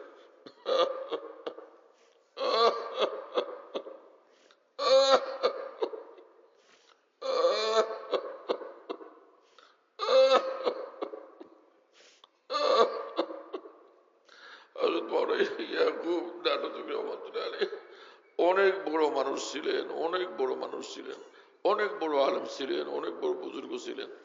তিনি একবার দারুল দেওবন্দের মসজিদের মধ্যে, মসজিদের ছাত্তা, এই মসজিদের মধ্যে বসে রয়েছেন। তো একজন এই সাধারণ মুসলমান, কোনো আলেম না, শাইখুল হাদিস না, পীর সাহেব না, সাধারণ একজন মুসলমান বুড়া মানুষ, তিনি মসজিদের দরজা দিয়ে ভিতরে ঢুকছেন। তো হযরত মাওলানা ইয়াকুব নানতুবি তিনি একজনকে বললেন কি, এই বড় মিয়াকে, বুড়া মানুষকে কি বললেন, এই বড় মিয়াকে একটু ডেকে নিয়ে আসো। ওই বুড়া মানুষটাকে ডেকে নিয়ে আসছে। তখন এই বুজুর্গ বললেন যে, বড় মিয়া, আপনি কি আমল করেন আমাকে একটু বলেন। এখন যে নিজামুদ্দিন আউলিয়া বড় পীর জিলানী যদি আপনারা ডাক দিয়ে বলেন যে এদিকে আসো, পরে তুমি আমল করো কি আমাকে বলো, আপনার দশা কি হবে আমার দশা কি হবে, মুশকিল না? ওই সাধারণ মুসলমান পেরেশান যে ভাই আমি কি আমল করি। তো তিনি বললেন, হজরত আমার তো কিছু নাই, আমি আসি আপনাদের সঙ্গে মসজিদে একটু নামাজটা পড়ি, আমার তো আর কিচ্ছু নাই। না, আপনার কিছু আছে, আপনি গোপন করেন কেন, বলেন আমাকে। চিন্তা ভাবনা করে উনি বললেন, হুজুর আসলে আমার কিছু নাই, কিন্তু আপনি যেহেতু ছাড়েন না, আপনি ধরছেন আমাকে, একটা কথা মনে পড়লো সেটা বলি। বলে, হ্যাঁ সে কি? বললেন যে ভারতের বিখ্যাত বুজুর্গ সঈদ আহমদ শহীদ রহমতুল্লাহ আলাই, তিনি যখন উলামা একরাম আউলিয়া একরামের বিশাল জামাত নিয়ে শিখদের বিরুদ্ধে বালাকোটে জেহাদ করতে যাইতেছিলেন, তো আমি যখন শুনলাম এত বড় উলি আল্লাহ এই রাস্তা দিয়ে আসতেছেন, আমি রাস্তার কিনারায় এসে রাস্তার মধ্যে দাঁড়ায় থাকছি ওনাকে একটা নজর দেখার জন্য। তো এই বুজুর্গ যখন কাছে আসছেন, তা আমি একটু আগাইছি, তো সালাম দিলাম, তিনি সালামের জবাব দিলেন আর আমার দিকে তাকায় দেখলেন। তখন হযরত মাওলানা ইয়াকুব নাজরী বললেন যে, বড় মিয়া, এই যে সেই যে একটা নজর আপনি পাইছেন, ওই নজরের তাসির এই, আপনি যখন মসজিদে ঢুকলেন আমি দেখলাম কি পুরা মসজিদ নূরে ঝলমল ঝলমল করতেছে। ওই এক নজরের নূর আপনাকে আপনার মধ্যে এতটা তাসির করছে, এক নজরের নূর। যদি সেই নজর আপনি কতগুলো পাওয়া যেতেন তো অবস্থা কি হইতো? কি কথা বুঝতেছেন? কোন কামেল ওলি আল্লাহর একটা নজর কত দামি। এই এক ঘটনা শুনলেন, আরেক ঘটনা, এটাও এইটা বলার পরপরই আরেকটা মনে হলো। হ্যাঁ, সেই ঘটনা হলো যে হযরত শাহ আব্দুল কাদের রহমতুল্লাহ আলী, ইনি ইমাম শাহ ওলিউল্লাহ মুহাদ্দিস দেহলভী রহমতুল্লাহ আলী সাহেব যাদের ছেলে তার, তিনি শাহ আব্দুল কাদের রহমুল্লাহ অনেক বড় আলেম, বহুত বড় বুজুর্গ ছিলেন, বহুত বড় আলেম ছিলেন, আর বহুত উচ্চমানের ওলি আল্লাহ ছিলেন। মসজিদের মধ্যে আল্লাহর জিকিরে মশগুল, মোরাকাবায় মশগুল, আল্লাহর ধ্যানে মশগুল ছিলেন। তো কোন আল্লাহ পাকের বান্দা যখন জিকিরে মশগুল হয়, আল্লাহ পাকের খাস রহমত তার দিকে মোতাবজ্জ হয় এবং নূর, ওখানে নূর বর্ষণ হইতে থাকে, হ্যাঁ, অন্তরে নূর আসতে থাকে। হাদিসে কুদসিতে আল্লাহ পাক বলছেন, আনা মা আবদি ইজা যাকারানি ওয়া তাহাররাকাত বি শাফাতাহু ওয়া তাহাররাকাত বি শাফাতাহু, আমার বান্দা যখন আমার জিকিরে মশগুল হয় আমি একদম ওর সঙ্গে থাকি। যখন দেখি যে তার আমার জিকির করতে করতে তার ঠোঁট নড়তেছে, আমি একদম আমার বান্দার সঙ্গে থাকি। তো কি পরিমাণ নূরের মধ্যে বান্দা তখন ডুবে থাকে, জিকিরে যখন সে মশগুল থাকে। আর এই বান্দা কামেল ওলি আল্লাহ যদি হয়, তো তার নূরের পরিমাণটা কি পরিমাণ হয়, কি কথা বুঝতেছেন? তো শাহ আব্দুল কাদের রহমতুল্লাহ আলী মসজিদের মধ্যে আল্লাহ পাকের জিকির এবং ধ্যানে মশগুল ছিলেন। অনেক সময় হঠাৎ তিনি উঠলেন, মসজিদ থেকে যখন বের হচ্ছেন, প্রথম নজরটা পড়ছে একটা কুত্তার উপরে। কথা বুঝতেছেন ভাইরা? হযরত হাকিমুল উম্মত মাওলানা থানভী রাহমাতুল্লাহ বলেন, এই কুত্তা যেখানেই যাইতো, যেই মহল্লায়, কুত্তাদের যে চরিত্র, এক মহল্লার কুত্তা আরেক মহল্লার কুত্তা দেখলে, নিজেদের এরিয়াতে আসলে দৌড়াইতে দৌড়াইতে দৌড়াইতে দৌড়াইতে মহল্লা ছাড়া করে দিয়ে আসে। এরকম করে কিনা? কুত্তাদের এটা নিয়ম, ওদের একটা নিয়ম, এটা নিজের এলাকার আরেক এলাকার কুত্তা আসতে পারবে না, আসলে তার খবর আছে। তো এই যে কুত্তা, যেটার উপরে আল্লাহর ওলির এই নূরওয়ালা স্পেশাল খাস নজর পড়ে গেছে, এই কুত্তা যখন যে মহল্লা যাইত, সমস্ত কুত্তারা ছুটে আইসা এর চতুর্দিকে আদবের সাথে একদম চুপচাপ বসে থাকত, তাকে সম্মান করতো এই কুত্তাকে। কথা বুঝতেছেন প্রিয় বন্ধুরা? এই ঘটনা বয়ান করে হাজী ইমদাদুল্লাহ মুহাজির মক্কি রহমতুল্লাহ আলাইহি বলতেন, হায় যাদের নজর একটা কুত্তার উপর পড়লে তার এত বড় মর্তবা নসিব হয়ে যায়, সেই নজর যদি কোনো মুসলমানের উপর পড়তো তাহলে তার মর্তবা আল্লাহর নিকট কোন পর্যন্ত পৌঁছতো। হ্যাঁ, হাদিস শরীফে আছে, ক্বালা রাসূলুল্লাহ সাল্লাল্লাহু আলাইহি ওয়াসাল্লাম, আল আইনু হাক্কুন, বদ নজর সত্য। নজর লাগে না? ওই যে নজর লাগলে কলা গাছের ছড়া পড়ে, কলা গাছ ভাঙে পড়ে যায়, এরকম হয় না? নজর লাগলে একজনের পেটে এমন ব্যথা আরম্ভ হয়, ছটফট ছটফট করতে থাকে, এইরকম নজর লাগে না? রাসূলুল্লাহ সাল্লাল্লাহু আলাইহি ওয়াসাল্লাম বলেন এই নজর লাগার বিষয়টা একদম সত্য জিনিস, নজর লাগার বিষয়টা সত্য জিনিস। এই হাদিসের আলোকে ভারতের এক বুজুর্গ মাওলানা শাহ মোহাম্মদ আহমদ সাহেব ইলাহাবাদী রহমতুল্লাহ আলাইহি বলেন, হে উলামায়ে কেরাম, তোমাদেরকে একটা কথা বলি, হাদিস শরীফের দ্বারা যখন এই কথা প্রমাণিত নজর সত্য, তো বদ লোকের বদ নজর যদি লাগে তাহলে ভালো মানুষ ওলি আল্লাহ তার নেক নজর কেন লাগবে না? হ্যাঁ, বদ লোকের বদ নজর যদি লেগে যায় তো নেক লোকের নেক নজর কেন লাগবে না? হ্যাঁ, এক আল্লাহর ওলির নজর কেন লাগবে না? সেটা তো আরো সেই নজর যে লাগবেই, সেটার দ্বারা কাম হবে, সেটা তো স্পষ্ট বোঝা যায়। কথা বুঝতেছেন প্রিয় বন্ধুরা? কি রকম মূল্যবান কথা বলছেন। এই আল্লাহ পাকের খাস আউলিয়া কেরামের নিকট কোরআন সুন্নাহর এমন কথা পাওয়া যায়, এমন ব্যাখ্যা পাওয়া যায়, এমন গভীরতা পাওয়া যায় যে বাহ্যিক এলেমের আলেমদের কাছে এইরকম গভীর কথা পাওয়া যায় না। কথা বুঝতেছেন ভাই? তার মানে কি সেই আলেম কোন মর্যাদাশীল না? জাহিরি এলম যার কাছে আছে তিনি মস্ত বড় মর্যাদাশীল মানুষ, রাজা বাদশাদের চেয়ে তার মর্যাদা অনেক বড়। কিন্তু যিনি আলেম হওয়ার সাথে সাথে ওলি আল্লাহ, তার মর্যাদা আরো ঊর্ধ্বে, তার মর্যাদা আরো ঊর্ধ্বে। তিনি সত্যিকার খাঁটি নায়েবে রাসূল, যিনি জাহিরি এলমের সাথে সাথে আল্লাহর ওলিও হয়ে গেছেন। আল্লাহ তাআলা আমাদের সকলকে আল্লাহর ওলি বানায় দেন। তো আল্লাহর ওলি হওয়ার বিষয়টা আমরা ভাবতাম যে ওলি আল্লাহ কেমনে হবে, পরে দেখলাম যে আরে দাওরা হাদিস যখন পড়ি আমি লালবাগে, ওই সময় বা পাকিস্তান থেকে এক বুজুর্গ আসলেন, আরে বিল্লাহ মাওলানা শাহ হাকিম মোহাম্মদ আক্তার সাহেব রহমতুল্লাহ আলাইহি, আর ভারত থেকে এক বুজুর্গ আসলেন মহিউসুন্নাহ মাওলানা শাহ আবরুল হক সাহেব রহমতুল্লাহ আলাইহি। আগের দিন একজন আসছেন, পরের দিন একজন আসছেন, দুইজনই আসছেন বাংলাদেশের বিখ্যাত বুজুর্গ আমাদের মহান উস্তাদ হাফিজ জুজুর রহমতুল্লাহ আলাইহির দাওয়াতে। তিনি দাওয়াত দিয়ে দুজনকে আনছেন মক্কা শরীফে, দুজনকে পাইছিলেন এবং দুজনকে বলছেন আপনারা বাংলাদেশে আসতে হবে, বাংলাদেশের মানুষকে আপনারা দ্বীনের কথা শোনাবেন, আল্লাহর মহব্বত শোনাবেন। তো হাফিজ জুজুরের মতো তো বড় মানুষের দাওয়াত দুজনই কবুল করছেন। পরে তো তারা আসছেন, আর হাফিজ জুজুরের উসিলায় এই মহান দুই বুজুর্গকে, মহান দুই অলিকে আমরা পেয়ে গেছি। তো আমার শেখ আরে বিল্লাহ মাওলানা শাহ হাকিম মোহাম্মদ আক্তার সাহেব রহমতুল্লাহ আলাইহি প্রথম দিনই যখন আসলেন তো ঢাকার লালবাগ মাদ্রাসায় বয়ান করলেন। লালবাগের এই বড় বড় উপমহাদেশের সেরা সেরা ওলামা তারা সব সেই বয়ানের মধ্যে ছিলেন। শেখুল হাদিস মৌলানা জুলুক সাহেব রহমতুল্লাহ আলাইহি, হযরত মৌলানা হেদায়েতুল্লাহ সাহেব রহমতুল্লাহ আলাইহি, হযরত মুফতি আব্দুল মুহিত সাহেব রহমতুল্লাহ আলাইহি, মৌলানা আব্দুল মজিদ ঢাকু হুজুর রহমতুল্লাহ আলাইহি, হযরত মৌলানা সালাউদ্দিন সাহেব রহমতুল্লাহ আলাইহি, এই সব বড় ওলামা একরাম ছিলেন। তাদের সামনে এই মহান বুজুর্গ বয়ান করলেন, আর সে কি বয়ান, আল্লাহ, আগুন ঝরতেছিল, আগুন ঝরতেছিল। আর সে বয়ানের মধ্যে তিনি বলতেছিলেন দুনিয়া জালালউদ্দিন রুমি থেকে খালি না, দুনিয়া শামসুদ্দিন তাবরিজি থেকে খালি না। তা আমার উস্তাদ ঢাকা বুজুর তিনি তখন আমাকে পরে বললেন যে এই বুজুর্গ বলছেন দুনিয়া জালালউদ্দিন রুমি থেকে খালি না, শামসুদ্দিন তাবরিজি থেকে খালি না, ইনি নিজেই শামসুদ্দিন তাবরিজি, ইনি নিজেই আসলে জালালউদ্দিন রুমি। পরে ওনার কাছে দরখাস্ত করেছেন, হযরত আপনি জালালউদ্দিন রুমি, আপনি শামসুদ্দিন তাবরিজি, আমাকে বায়াত করেন। বায়াত হলেন, পরে আরো আলেম ওলামারা বায়াত হলো। আমাদের উস্তাদ হযরত মাওলানা হেদায়েতুল্লাহ সাহেব রহমতুল্লাহ আলাইহি বায়াত হয়ে গেলেন। দেখেন যে আমাদের তো কোনো খবর নেই, আমরা তখন দাওরা হাদিসে পড়াশোনা করতেছি। এই এক ওলি হাফিজ জুজুর রহমতুল্লাহ আলাইহির বরকতে এই মহান এক ওলিকে আমরা সেদিন পেয়ে গেলাম।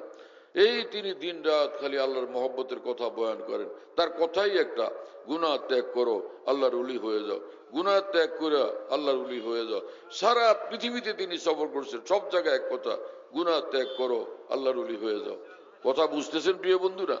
এইবার শুনেন, হাকিমুল উম্মত মুজাদ্দিদুল মিল্লাত মাওলানা আশরাফ আলী থানভী রহমতুল্লাহ আলাইহি বলেন, আমার ভাই মুসলমান, তুমি ওলি হতে চাও, দুইটা জিনিস দরকার, তাহলে তুমি ওলি আল্লাহ। নম্বর এক, ঈমান। ঈমান তো আল্লাহ তোমারে দিয়েই দিছেন, তুমি মুসলমান, ঈমান আল্লাহ তোমাকে দিয়ে দিছেন। দুইটার মধ্যে একটা তো হইলো, আর একটা রইলো, সেটা কি? গুনাহমুক্ত ভাবে চলা, গুনাহমুক্ত হয়ে যাওয়া। যার কোরআন শরীফে হাদিস শরীফে যার নাম হলো তাকওয়া। যার নাম কি? তাকওয়া। তাকওয়া মানে গুনাহমুক্ত জীবন নিয়ে চলা, গুনাহমুক্ত চোখ, গুনাহমুক্ত জবান, গুনাহমুক্ত হাত পা, গুনাহমুক্ত অঙ্গ প্রত্যঙ্গ, মাথা থেকে পা পর্যন্ত সব অঙ্গ প্রত্যঙ্গ পুরা দেহ গুনাহ থেকে মুক্ত, দিন রাত 24 ঘন্টা গুনাহ থেকে মুক্ত, ঘরে থাকলেও গুনাহ থেকে মুক্ত, বাজারে গেলেও গুনাহ থেকে মুক্ত, এবং একলা থাকি তখনও গুনাহ থেকে মুক্ত, মানুষের মধ্যে থাকি তখনও গুনাহ থেকে মুক্ত। যে কোনো হালতে গুনাহ থেকে যে মুক্ত হয়ে থাকবে চলবে, সেই লোক নিঃসন্দেহে ওলি আল্লাহ হয়ে যাবে। আর ওলি আল্লাহ হলে ফায়দাটা কি? যে বিখ্যাত আলেম দ্বীন মস্ত বড় বুজুর্গ হযরত কাজী সানাউল্লাহ পানিপতি রহমতুল্লাহ আলাইহি বলেন, তুমি যদি আল্লাহর ওলি হয়ে যাও, যে সাধারণ মুসলমানের তোমার এক রাকাত নামাজ সাধারণ মুসলমানের লক্ষ রাকাতের চেয়েও দামি হয়ে যাবে। কি সুবিধা কি অল্প না অনেক বড়? এরপরে সব কথা কেমনে বলি, এমন এমন কথা যেগুলো হজম করতে হয়, তো মানে হজম করার মতো অবস্থা না হলে তো মুশকিল। এখন কি করি সেজন্য ভাবতেছি। সেটা হলো এই যে আমরা যখন নামাজ পড়ি কাবার দিকে মোতাবজ্জ হই না নামাজের সময়? উত্তর দিকে না পশ্চিম দিকে? কেবলা কাবা কোন দিকে? পশ্চিম দিকে। ওই দিকে মোতাবজ্জ হয়। মানুষ যখন নামাজে দাঁড়ায় কাবার নূর তার সিনা পর্যন্ত পৌঁছতে থাকে। যতক্ষণ সে নামাজে থাকে ততক্ষণ পর্যন্ত কাবা শরীফের নূর তার সিনাতে আসতে থাকে। আর কাবা শরীফ এমন এক জিনিস, হাজী ইমদাদুল্লাহ মুহাজির মক্কি রহমতুল্লাহ আলাইহি বলেন, হাকিকতে কাবা তাজাল্লিয়াত ইলাহিয়া হ্যায়। কাবা শরীফকে আমরা মনে করি একটা ঘর, আসলে ঘরই এটা, আল্লাহর ঘর, পাথরের তৈরি। ইব্রাহিম আলাইহিস সালাম এই ঘর বানাইছেন। তো সে হযরত ইসমাঈল আলাইহিস সালামকে সাথে নিয়ে এই আল্লাহর ঘর তো ঠিক আছে, কিন্তু এইটা এই যে বাহ্যিক সাধারণ মুসলমান দেখলে মনে করে পাথরের তৈরি ঘর, কিন্তু বাস্তবে কিন্তু এই পাথরের তৈরি ঘরটা শুধু আল্লাহর ঘর যে তা না, বরং যে হাজী ইমদাদুল্লাহ মুহাজির মক্কি রহমতুল্লাহ আলাইহি বলেন, হাকিকত এই ঘরের হাকিকত হলো এটা আল্লাহ পাকের সীমাহীন নূরই নূরে ডুবা, সীমাহীন নূর, সীমাহীন নূর। এবং শুধু তা না, একটা গাছ, তাল গাছ যেটুকু আছে অতটুকু, আর তো বাড়বে না। ভাই 70 হাত লম্বা হয়েছে এই পর্যন্তই তো না, আরো কিছু হবে, আর তো কিছু নাই। কিন্তু কাবা ঘরের সেটা না। কাবার হারদম তাজাল্লি মি ফজুদ আজ ইখলাসাত ইব্রাহিম বুদ, যে কাবা ঘরের উপরে প্রতিটি সেকেন্ডে প্রতিটি মুহূর্তে আসমান থেকে সীমাহীন নূর নাজিল হইতেই থাকে। কি কথা বুঝতেছেন? এজন্য ইমাম আল্লামা ইবনে আবিদিন শামী রহমতুল্লাহ লিখছেন, যদি কোন ইসলামের দুশ্মন কাবারকে ভাঙিয়ে চুরমার করে ফেলে অথবা কাবা ভাঙচুর করে আরেক জায়গায় নিয়ে যায়, তো তখন আমরা নামাজ পড়ব কোন দিকে? যেখানে কাবা ছিল সেদিকেই। ঘর তো নাই, তাহলে ওদিকে নামাজ পড়বো কেন? কারণ এই ঘরটা মূল কাবা না, ওখানে 24 ঘন্টা আল্লাহ পাকের নূর আর নূর, যে সেটা হলো মূল কাবা। কি কথা বুঝতেছেন ভাইরা? এইগুলো কিছু কিছু শুনেন, আর পরেরটা কেমনে বলবো সেটা কিভাবে বলি, তাই হ্যাঁ, যে সেটা বুঝার জন্য আগে জরুরি কথা যে আল্লাহ যা বলেন সেটা হোক, রসুল যা বলেন সেটাই হোক, আমাদের মাথায় আসুক না আসুক সেটাই সত্য, সেটাই সঠিক। কি কথা বুঝতেছেন? এইবার বলি, রসুল আকরাম সাল্লাল্লাহু আলাইহি ওয়াসাল্লাম একবার কাবা শরীফের সামনে দাঁড়ায় বলতেছিলেন, হে কাবা, আমি নিঃসন্দেহে জানি তোমার ইন্নাকা আযামু মারতাবাতান, হ্যাঁ, হে কাবা, আমি জানি তোমার মর্তবা কত বড় কত বড় কত বড়, সেটা আমার জানা আছে। কিন্তু আমি সেই সাথে এটাও জানি কোন কামেল মোমেন অর্থাৎ একজন ওলি আল্লাহর মর্তবা তোমার চেয়েও ঊর্ধ্বে। কথা বুঝতেছেন ভাইয়েরা? তার মানে কি দাঁড়াইলো? সমস্ত মুসলমানকে কাবা ঘরে যাইতে পারে, সারা পৃথিবীর সব মুসলমান কাবা ঘরে যাইতে পারে, কিন্তু আল্লাহ রসুল সাল্লাল্লাহু আলাইহি ওয়াসাল্লাম পরিষ্কার বলে দিলেন যে একজন কামেল মোমেন মানে একজন আল্লাহর কামেল ওলি, তার মর্তবা কাবার চেয়ে ঊর্ধ্বে। তাহলে কাবা যদি নূরওয়ালা, সে কাবাতে গেলে আমরা আল্লাহর নূর পাই। আর সেই কামেল ওলি আল্লাহ যিনি, তার নিকট গেলে কি পাবো আমরা? আল্লাহ পাকের নূরই নূর পাবো কিনা? আল্লাহ, ওই হাদিস থেকেই তো এটা প্রমাণিত হয়। এজন্য বিখ্যাত এক বুজুর্গ শাহ আব্দুল গনি ফুলপুর রহমতুল্লাহ বলতেন, आम वाले से आम मिलता है, अमरूद वाले से अमरूद मिलता है, कपड़े वाले से कपड़ा मिलता है और अल्लाह वाले से अल्लाह मिलता है। आम वालार काছে আম পাওয়া যায়, কাপড় ওয়ালার কাছে কাপড় পাওয়া যায়, এবং মধু ওয়ালার কাছে মধু পাওয়া যায়, দুধ ওয়ালার কাছে দুধ পাওয়া যায়, আর আল্লাহ ওয়ালার কাছে গেলে আল্লাহকে পাওয়া যায়।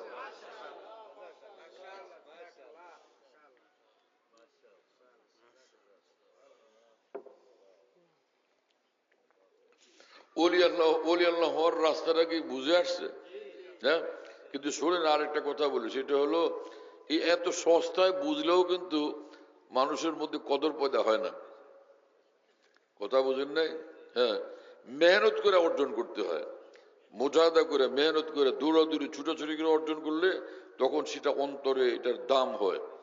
যে আমরা ছোটবেলা দেখতাম ওই যে আমাদের উঠান আছে না, বাড়ির উঠান, তা আমাদের দাদা দাদিরা উঠানের মধ্যে ওই ধান যে ধান ধান লওয়ার পরে রাত্রিবেলা গরু দিয়ে ধান টান নেওয়ার পরে এরপরে সকালবেলা ওই উঠানের মাটির মধ্যে দাদা দাদিরা খোঁচায় খোঁচায় খোঁচায় খোঁচায় ধান বের করে, যেগুলো মাটির মধ্যে ঢুকছে ওগুলো বের করে। এটাকে আমরা পোলাবনের কাম আছিল? হ্যাঁ, আমরা তো এগুলো তামাশা দেখতাম যে বুড়া বুড়ির হয়েছে কি খোঁচায় খোঁচায় ধান উঠায়। তারা এই যে ধানটা পাওয়ার জন্য অনেক কষ্ট করছেন, পরিশ্রম করছেন, সেজন্য একটা একটা ধান তাদের কাছে মূল্যবান। কি কথা বুঝেন নাই? আর বাকি যারা ওই নাতি টাতি ঘুরে ঘাড়ে মোয়া খায়, সকালবেলা হাঁটে আর ঘুরে ঘাড়ে হাসে, বলে পাগলের দল কর এটাকে ধান খোঁচায়, পাগলের দলে খোঁচায় খোঁচায় ধান তোলে। হ্যাঁ, তো যে সকল মানুষ কোন আল্লাহর ওলির সঙ্গে উঠা বসা করে কষ্ট করে মেহনত করে মুজাহাদা করে খেদমত করে ফের এই দৌলত অর্জন না করে, তো তার কাছে এই সকল জিনিসের মূল্য হয় না, এই সকল জিনিসের কদর পয়দা হয় না। কথা বুঝতেছেন? এজন্য এক বুজুর্গ, এক বড় আলেম, মস্ত বড় আলেম, বড় মুহাদ্দিস, হ্যাঁ, পাকিস্তানের এক বুজুর্গ বড় আলেম, তিনি এক মস্ত বড় ওলি আল্লাহ খাজা আজুল হাসান মরজুব রহমতুল্লাহ আলীকে বলছিলেন যে হযরত জি, হাকিমুল মত মাওলানা আশরাফ আলী থানভী রহমাতুল্লাহর মতো ওলি আল্লাহর নিকট গিয়া আপনি যে জিনিস পাইছেন সেটা একটু আমার দিয়ে দেন আল্লাহর রাস্তায়। আমি ভিক্ষুক আপনার কাছে ভিক্ষা চাই, ওই আল্লাহর ওলির কাছ থেকে যেটা নিয়ে আসছেন আপনি আমার দেন হযরত। এই কি কথা বুঝেন নাই? তো উনি কি করছেন জানেন? উনি তখন বললেন, এই মাওলানা, বড় মাওলানা হয়েছে ঠিক আছে, কিন্তু শোনো আমার কথা, मैं ये मिली नहीं है यूं, कल्ब जिगर हुए हैं खूं, क्यों मैं किसी को मुफ्त दूं, मैं मेरी मुफ्त की नहीं। হে মাওলানা, আল্লাহর মহব্বতের দৌলত এটা আমি সস্তায় পাইনি, আমার অনেক কষ্ট করতে হয়েছে, অনেক মুজাহাদা করতে হয়েছে, অনেক ত্যাগ স্বীকার করতে হয়েছে, আর তোমার এখন মুফতি দিয়ে দিব আমি? হ্যাঁ, এটা गिर गिरा के जो मांगता है जाम, साकी देता है उसको मैं गुलफाम, और नाजो नखरे करे जो मैं आशाम, साकी रखता है उसको तेस्टा काम। যে কোনো আল্লাহ ভালোর কাছে যে নিজেকে যে মিটায়, হ্যাঁ, এবং কষ্ট আর কষ্ট স্বীকার করে, যে সে আল্লাহ বলার তখন মায়া লাগে, মহব্বত লাগে। আর মোল্লা আলী কারি রহমতুল্লাহ আলী মিরকাত শরে মিসকাত কিতাবের মধ্যে লিখছেন যে আল্লাহ পাকের সব সময় নজর থাকে আল্লাহর উলিদের অন্তরের উপরে। আল্লাহ পাক যখন দেখেন যে আমার এই উলি উমুকের বেশি পছন্দ করে, তাকে মহব্বত করে খাস ভাবে, স্পেশাল ভাবে, আল্লাহ পাক ওই বন্দাকে স্পেশাল ভাবে মহব্বত করে, ফের ওই বন্দার কাম হয়ে যায়, সে ওলি আল্লাহ হয়ে যায়। কি কথা বুঝতেছেন? এরকম এক ঘটনা এখন মনে পড়লো, সেটা শুনাই।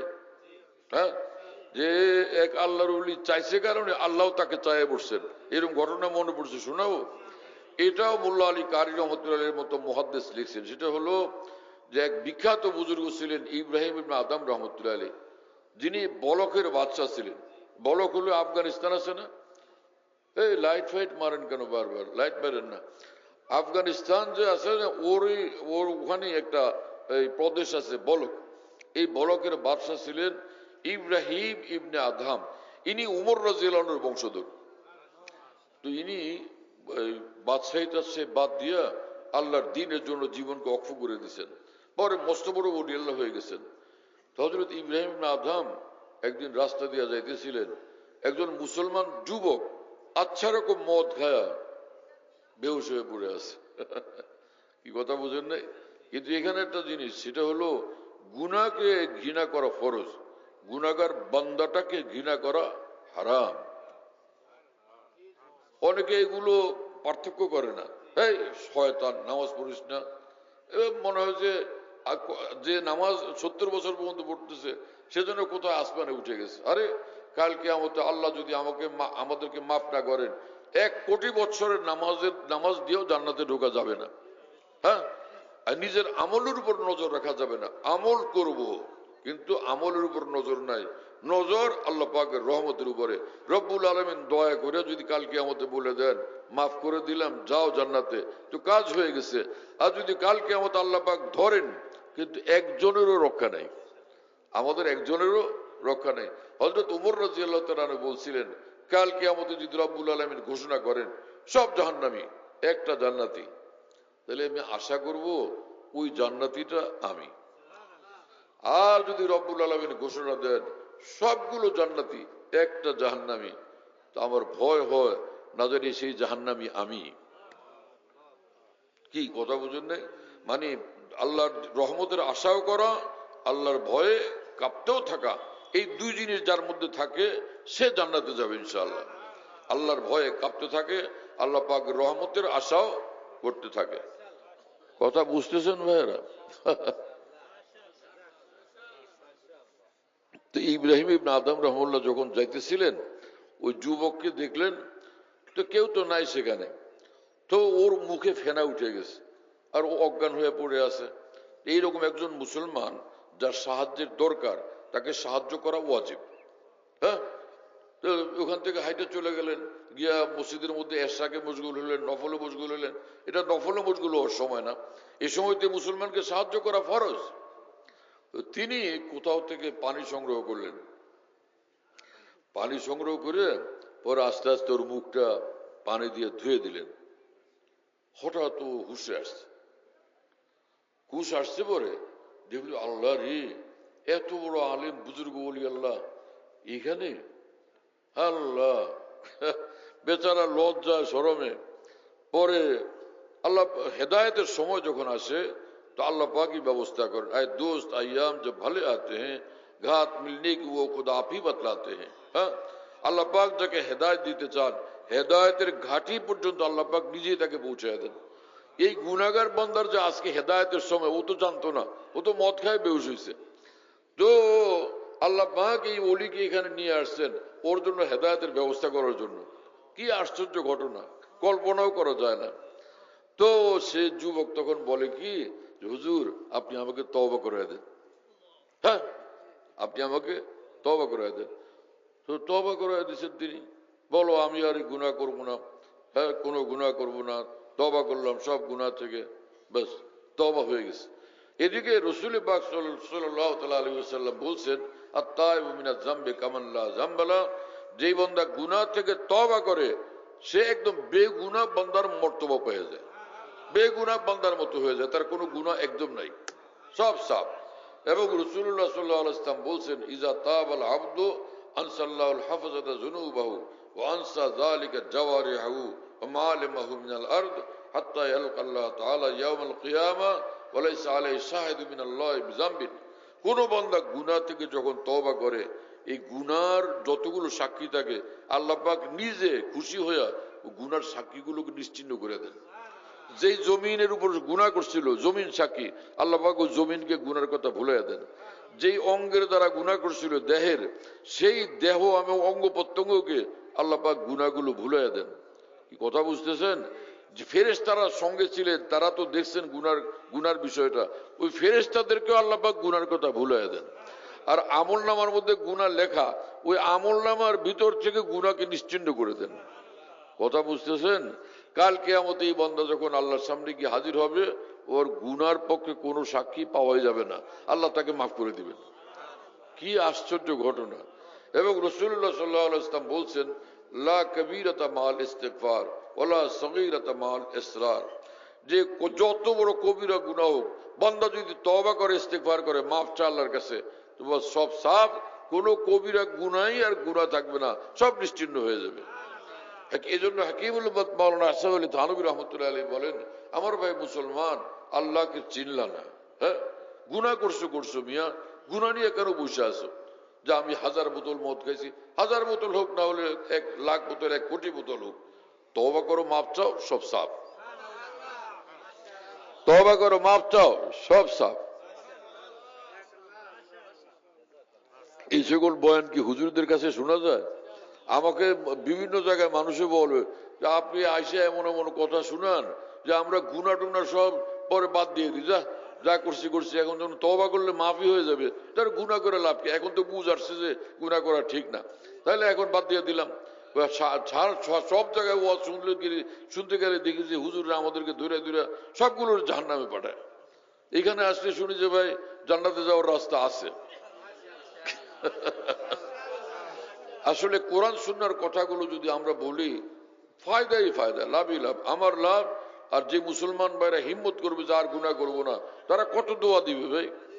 হ্যাঁ শুনেন, হযরত হাকিমুল উম্মত मौलाना আশরাফ আলী থানভী रहमतुल्लाह अलैह बोलें, अगर सारी जमीन गुनाहों से भर जावे तो तौबा सबको मिटा देती है, जैसे बारूद जरा सी होती है मगर बड़े बड़े पहाड़ों को उड़ा देती है। তিনি বলেন যে যদি সারাটা পৃথিবী তোমার গুনার দ্বারা পরিপূর্ণ হয়ে যায়, এরপরে তুমি একবারও তওবা করো, একবার তওবার কারণে সমস্ত গুনাহ নিশ্চিহ্ন হয়ে যাবে, এক মুহূর্তে সব মাফ হয়ে যাবে, সব সাফ হয়ে যাবে। এবার তো এই বুজুর্গের কথা শুনলেন, এবার হাদিস শুনেন। রাসূলুল্লাহ সাল্লাল্লাহু আলাইহি ওয়াসাল্লাম বলেন যে আল্লাহ পাক বলেন, ইয়াবনা আদম লাউ বালাগাত যুনুবুকা আনানাস সামাই সুম্মা ইস্তাগফারতানি গফারতু লাকা ওয়ালা উবালি। হে আদমের বাচ্চা, হে আদম সন্তান, তোমার গুনাহ যদি আকাশের মেঘমালা পর্যন্ত পৌঁছে যায়, এতটা তুমি গুনাহ করছো পৃথিবীতে, এরপরে তুমি যদি আমার কাছে মাপ চাও, আমি তোমাকে মাফ করে দিব। আমি কারো পরোয়া করি না, আমি কারো ধার ধারি না, আমি তোমাকে মাফ করে দিব। তা আমরা কি মাফ চাইতে পারবো না? রোজ মাফ চাই আল্লাহর কাছে, আল্লাহ আমাদেরকে মাফ করে দেন, আল্লাহ আমাদেরকে মাফ করে দেন। তো হযরত ইব্রাহিম ইবনে আদম দেখলেন যে গুনাহগার বান্দা, তো ওর জন্য মুখটা ধুয়ে দিচ্ছেন, হুশে আসলো, উপরে তওবা করলো না, তো তওবা করলো, গুনাহ মাফ হয়ে গেল না? ঠিক আছে,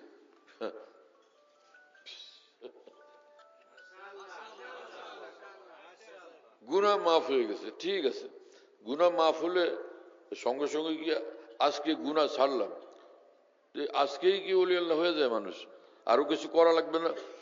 আমল করো, হ্যাঁ, নামাজ পড়ো, আরো বাকি সব গুনাহ সারা দুনিয়ার এগুলো থেকে বাঁচার জন্য এখন থেকে মুজাহাদা করো, আর উল্টা পাল্টা পথে চাইও না।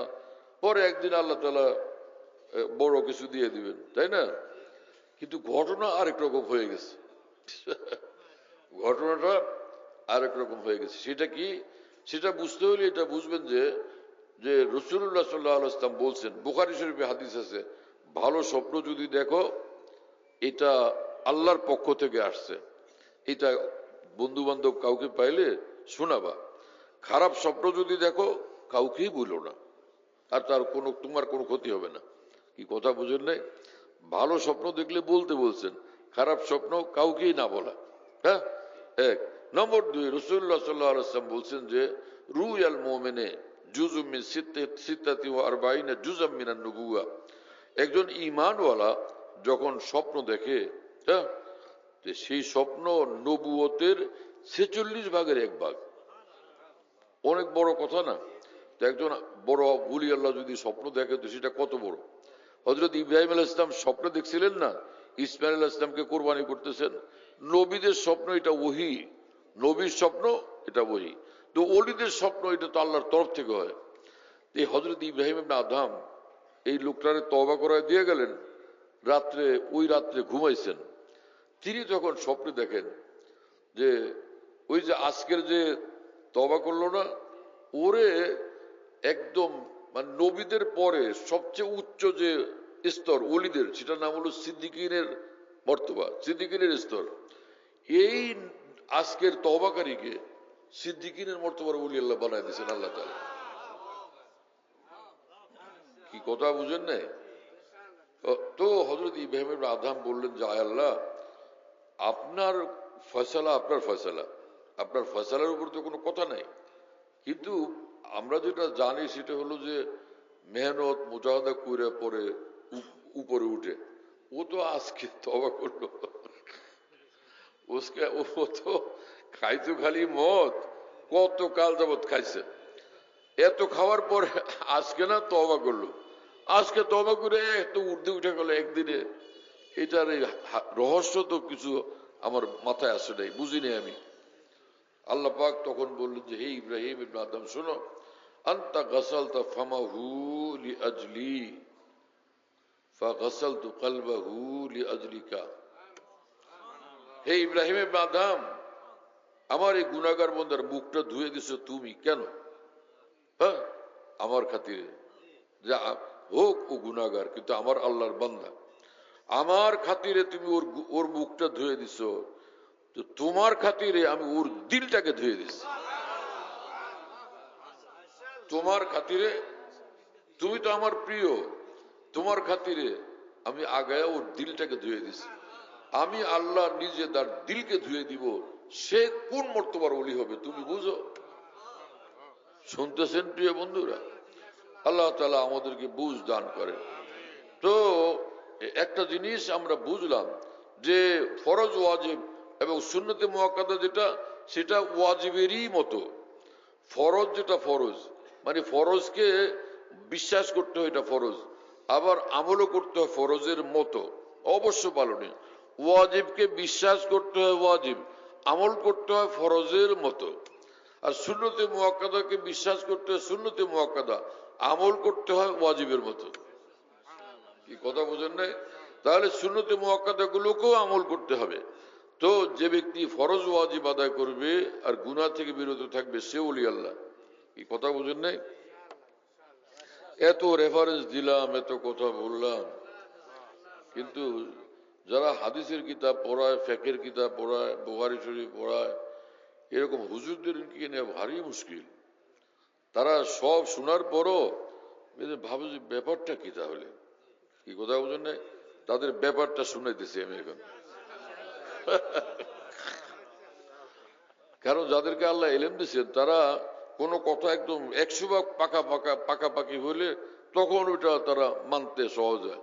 আর না হলে কোনো কোনো জায়গায় একটু খটকা মটকা থাকার আশঙ্কা থাকে। ব্যাপারটা কি শুনলাম, ঘটনাটা কি হলো, ঘটনাটা কি সেটা আমি শোনাচ্ছি, কোনো ছিদ্র থাকতে দেব না ইনশাআল্লাহ। হ্যাঁ, সেটা কি জানেন? মজার ঘটনা, দারুণ মজার। হ্যাঁ, সেটা হলো এই যে শিক্ষিত মানুষ আর সব মুসলমান যারা দ্বীনের লাইনে আছেন সবাই বুঝবেন। সেটা হলো বুখারী শরীফের হাদিস। হ্যাঁ, তলহা ইবনে উবাইদুল্লাহ রাদিয়াল্লাহু আনহু এক সাহাবী, তিনি বলেন যা রাজুলুন ইলা নবী সাল্লাল্লাহু আলাইহি ওয়াসাল্লাম, রাসূলুল্লাহ সাল্লাল্লাহু আলাইহি ওয়াসাল্লাম নিকট একটা মানুষ আসলেন। আয়েশা বললেন ইয়া রাসূলুল্লাহ ইন্নী ক্বাদ আসলামতু, ইয়া রাসূলুল্লাহ আমি তো মুসলমান হয়েছি। হ্যাঁ, আমি মুসলমান হয়ে গেছি, তো আমার এখন কি করতে হবে সেটা আমাকে বলে দেন। আরব দেশ, সে তখন তো কাফের মুশরিক সব ভরা ছিল না, তো একজন নতুন মুসলমান হওয়ার পর কি কি করতে হবে তার তো জানা নেই, সেগুলো রাসূলুল্লাহ সাল্লাল্লাহু আলাইহি ওয়াসাল্লাম শিখিয়ে দিতেন। হ্যাঁ, আমাদের দেশে যেরকম সুবিধা, বাচ্চা পোলাপান পয়দা হলে, বাচ্চা কাচ্চা পয়দা হলে এই মাত্র 3 বছর বয়স, ও দেখে ওর মা ওই যে নামাজ পড়ে, ওর বাপে নামাজ পড়ে, ওখানে গিয়ে আল্লাহু আকবার, ও সেজদা করে। কি কথা বুঝেন নাই? আবার ওই যে মা বোরকা পরে, ওড়না পরে, ও একটা মাথায় দেয়, এরকম করে না? ছোটবেলা থেকে দ্বীনি ইমানি পরিবেশের কারণে আমাদের দেশের, আমাদের এই উপমহাদেশের মুসলমানরা, হ্যাঁ, মুসলিম এলাকার লোকেরা, বাচ্চারা পর্যন্ত দিন শিখে ফেলে, এবার খেলতে খেলতে দিন শিখে ফেলে। কিন্তু আরবের লোকদের অবস্থা তো এমন ছিল না। তো এই ইনি নতুন মুসলমান হয়েছেন। তিনি বললেন যে ইয়া রাসূলুল্লাহ আমি তো মুসলমান হয়েছি, আমার এখন কি করতে হবে আমাকে বুঝাইয়া দেন। রাসূলুল্লাহ সাল্লাল্লাহু আলাইহি ওয়াসাল্লাম বললেন যে খামসু সালাওয়াতিন ফিল ইয়াওমি ওয়াল লাইলা, দিনে রাতে মিলাইয়া 5 ওয়াক্ত নামাজ পড়তে হবে। কি কথা ক্লিয়ার? হ্যাঁ, ওই মানুষটা বললেন, হাল আলাইয়া গায়রু হুন্না, ইয়া রাসূলুল্লাহ, 5 ওয়াক্ত যে নামাজ বললেন, এটা ছাড়া কি আরো নামাজ আছে নাকি যেটা পড়া লাগবে? রাসূলুল্লাহ সাল্লাল্লাহু আলাইহি ওয়াসাল্লাম বললেন, লা ইল্লা আন তাতাওয়া, আর কোন নামাজ নাই, হ্যাঁ নফল নামাজ পড়তে চাও পড়তে পারো। কথা খেয়াল করে শুনবেন, তো কাজেও লাগবে, মজাও পাবেন। হ্যাঁ, আর এতক্ষণ যা বললাম সবটার দলিল একসঙ্গে পাবেন ইনশাআল্লাহ। তো এরপরে রাসূল সাল্লাল্লাহু আলাইহি ওয়াসাল্লাম বললেন, ওয়াসিয়াম রমাজান, রমজান মাসের রোজা রাখবা, পুরা রমজানের রোজা। সাহাবী বললেন, হাল আলাইয়া গায়রুহু, রমজানের রোজা তো রাখবই, এইটা ছাড়া রোজা কি আরো আছে নাকি? বললেন যে লা ইল্লা আন তাতাওয়া, আর কোন রোজা নেই, নফল রোজা রাখতে পারো। কি কথা বুঝতেছেন? ও যাকারা যাকাতা, এরপর রাসূলুল্লাহ সাল্লাল্লাহু আলাইহি ওয়াসাল্লাম যাকাতের বিষয়টা বললেন, মালের নিসাব হলে যাকাত দিতে হবে। হ্যাঁ, ওই সাহাবী বললেন, হাল আলাইয়া গায়রুহা, মালের যাকাত দিব, এছাড়া মাল থেকে আরো কিছু দেওয়ার বিষয় আছে নাকি? লা ইল্লা আন তাতাওয়া, রাসূলুল্লাহ সাল্লাল্লাহু আলাইহি ওয়াসাল্লাম বললেন, আর কোনো মাল দেওয়া লাগবে না, হ্যাঁ নফল দান সদকা করতে চাও, নফল করতে পারো। কি কথা বুঝেন নাই? তো এই ফরজ গুলো আসলো না এর মধ্যে, 5 ওয়াক্ত নামাজ ফরজ, রমজানের রোজা ফরজ, যাকাত মাল হইলে নেশাব হলে ফরজ, তখন পর্যন্ত হজ ফরজ হয় নাই। তো এই সাহাবী তখন বললেন যে, ইয়া রাসূলুল্লাহ, এই 2 রেওয়ায়েত, এক রেওয়ায়েত হলো লা আযীদু আলা হাযা ওয়ালা আনকুসু, ওরা হুজুররা আগে থেকে জানেন, ওটা আমার বলার দরকার নেই। হ্যাঁ, সেটারও সংক্ষিপ্ত কথা হলো, অর্থ হলো যে আপনি যা বলছেন আমি কোনো বেশ কম করবো না, এভাবে আমল করব। কি ঠিক আছে? আরেক অর্থ হলো, অর্থ কতগুলো, তার আরেকটা অর্থ হলো, আমি আমার এলাকার লোক, আমার সম্প্রদায়ের পক্ষ থেকে প্রতিনিধি হিসেবে আপনার কাছে আসছি, যা আপনি বলছেন হুবহু এগুলো আমি গিয়ে পৌঁছায় দিব, কোনো বেশ কম করবো না। কি কথা বুঝেন নাই? বুখারী শরীফে এক বর্ণনায় এভাবে আছে, কিন্তু বুখারী শরীফের আরেক বর্ণনায় এই ঘটনা এভাবে আছে, এই সাহাবী রাসূল সাল্লাল্লাহু আলাইহি ওয়াসাল্লামের এই তালিমগুলো পাওয়ার পরে 5 ওয়াক্ত নামাজ এবং রমজানের রোজা আর যাকাত, মানে ফরজ আমলগুলো সব ফরজ, ওই সাহাবী বললেন কি, ওয়াল্লাযী আকরামাকা, হে আল্লাহর রাসূল, যে মহান আল্লাহ আপনাকে এত বড় সম্মানিত করছেন, সে আল্লাহর কসম করে আমি বলি, লা আতাতাওয়াউ শাইআন, আমি নফল কিছু করতে পারবো না, কোন নফল আমি করব না। কি রকম আজীব মানুষ! কি কথা বুঝতেছেন? লা আতাতাওয়াউ শাইআন, আমি নফল কিছু করব না। ওয়ালা আনকুসু মিনাল ফারাইজি শাইআন, যেগুলো ফরজ আমল বাতলায় দিয়েছেন কোন ত্রুটি করব না। হ্যাঁ, ফরজ যা বলে দিচ্ছেন কোন ত্রুটি করব না। তো গুনাহ থেকে বাঁচা ফরজ কিনা? হ্যাঁ, 5 ওয়াক্ত নামাজ যেরকম ফরজ, গুনাহ থেকে বাঁচা ফরজ না? ইনি কি বললেন, নফল আমি কিছু করব না, কিন্তু ফরজের মধ্যে কোনো ত্রুটি করব না, ফরজগুলো যা বলছেন সব ঠিক ঠিক মতো আমল করব। ঠিক আছে। ফালাম্মা আদবার রাজুলু ক্বালা, হ্যাঁ, আফলাহা রাজুলু ইন সাদাকা দাখালাল জান্নাতা ইন সাদাকা, এই লোকটা চলে গেলেন। চলে যাওয়ার পর রাসূলুল্লাহ সাল্লাল্লাহু আলাইহি ওয়াসাল্লাম বললেন যে এই লোকটা যে বলল যে ফরজ ছাড়বে না, ফরজে কোনো ত্রুটি করবে না, এই লোক 100 ভাগ কামিয়াব এবং নিঃসন্দেহে সে জান্নাতি, যদি এই কথা মোতাবেক সে আমল করে। কি কথা বুঝে আসছে? যে ক্লিয়ার হলো যে ফরজগুলো, ফরজ ওয়াজিবগুলো যে ধরবে, গুনাহ থেকে বাঁচবে, সে একদম কামিয়াব, সে একদম ওলি আল্লাহ, সে একদম জান্নাতি মানুষ। এবার ক্লিয়ার হলো, পরিষ্কার হলো। এরপরে শুনেন, আরেকটু মজা আছে। এই ঘটনা মুসলিম শরীফও আছে, হাদিসের কিতাব মুসলিম শরীফে আছে। সেটাতে আরেক মজার কথা আছে। সেটা কি? রাসূলুল্লাহ সাল্লাল্লাহু আলাইহি ওয়াসাল্লাম বললেন যে যে আফলাহ রাজুল ওয়া আবিহি ইন সাদাকা, যে ওর বাপের কসম করে বলি যে ও একদম কামিয়াব যদি কথার উপর ঠিক মতো আমল করে। বা ওর বাপের কসম, কি কথা বুঝেন নাই? তো কসম করে মানুষ কথা বলে কথাটাকে আরো বেশি পাকা করার জন্য। আল্লাহর রাসূল সাল্লাল্লাহু আলাইহি ওয়াসাল্লাম যেটা বলেন এমনি তো পাকা, তার উপর কসম করে বলছেন তো আরো পাকা হয় না?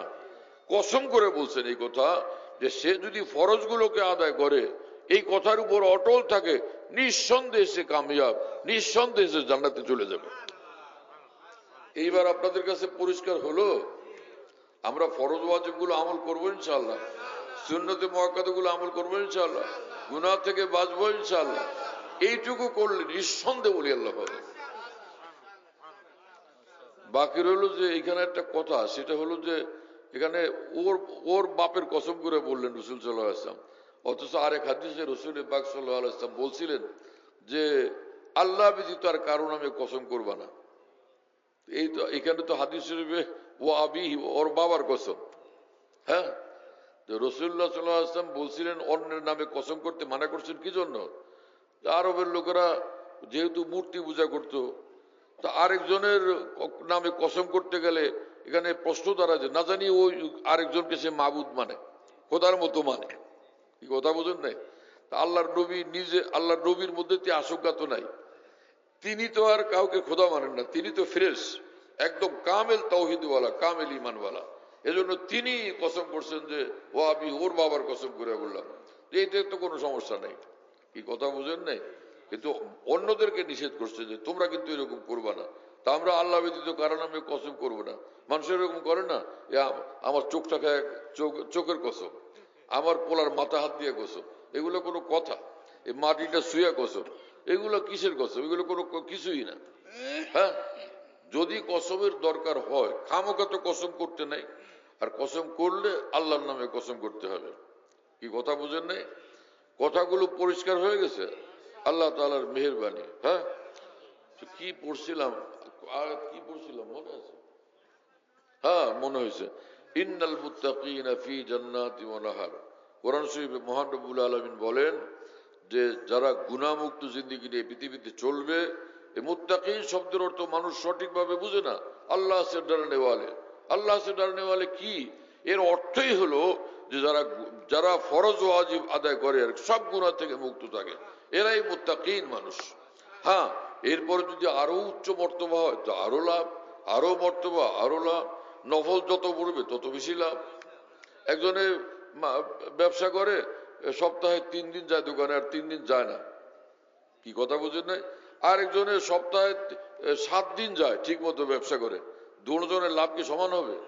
যে ফরজ ওয়াজিবও আদায় করে আর নফলও কিছু কিছু পড়ে, কম হইলো, আরেকজনের নফল পড়েই না, দুজনের মর্তবা কি সমান সমান হবে? একজনে বেশি আগে থাকবে, আরেকজনে একটু পিছিয়ে থাকবে, কিন্তু জাহান্নামে যাবেই না যদি সে ফরজ মোতাবেক আমল করে। কোনোভাবে সে জাহান্নামে যাবে না। ফরজগুলো ধরলে, গুনাহ থেকে বাঁচলে কোনোভাবে ইনশাআল্লাহ সে জাহান্নামে যাবে না। পরিষ্কার হলো, ক্লিয়ার হলো? আলহামদুলিল্লাহ। হ্যাঁ, কোরআন শরীফ আল্লাহ পাক বলেন ইল্লাল মুত্তাকিনা ফি জান্নাতি ওয়া নাহার, মুত্তাকি বান্দা, গুনাহ মুক্ত বান্দারা এরা সব জান্নাতে যাবে, যেখানে অনেকগুলো নহর তাদেরকে দেওয়া হবে।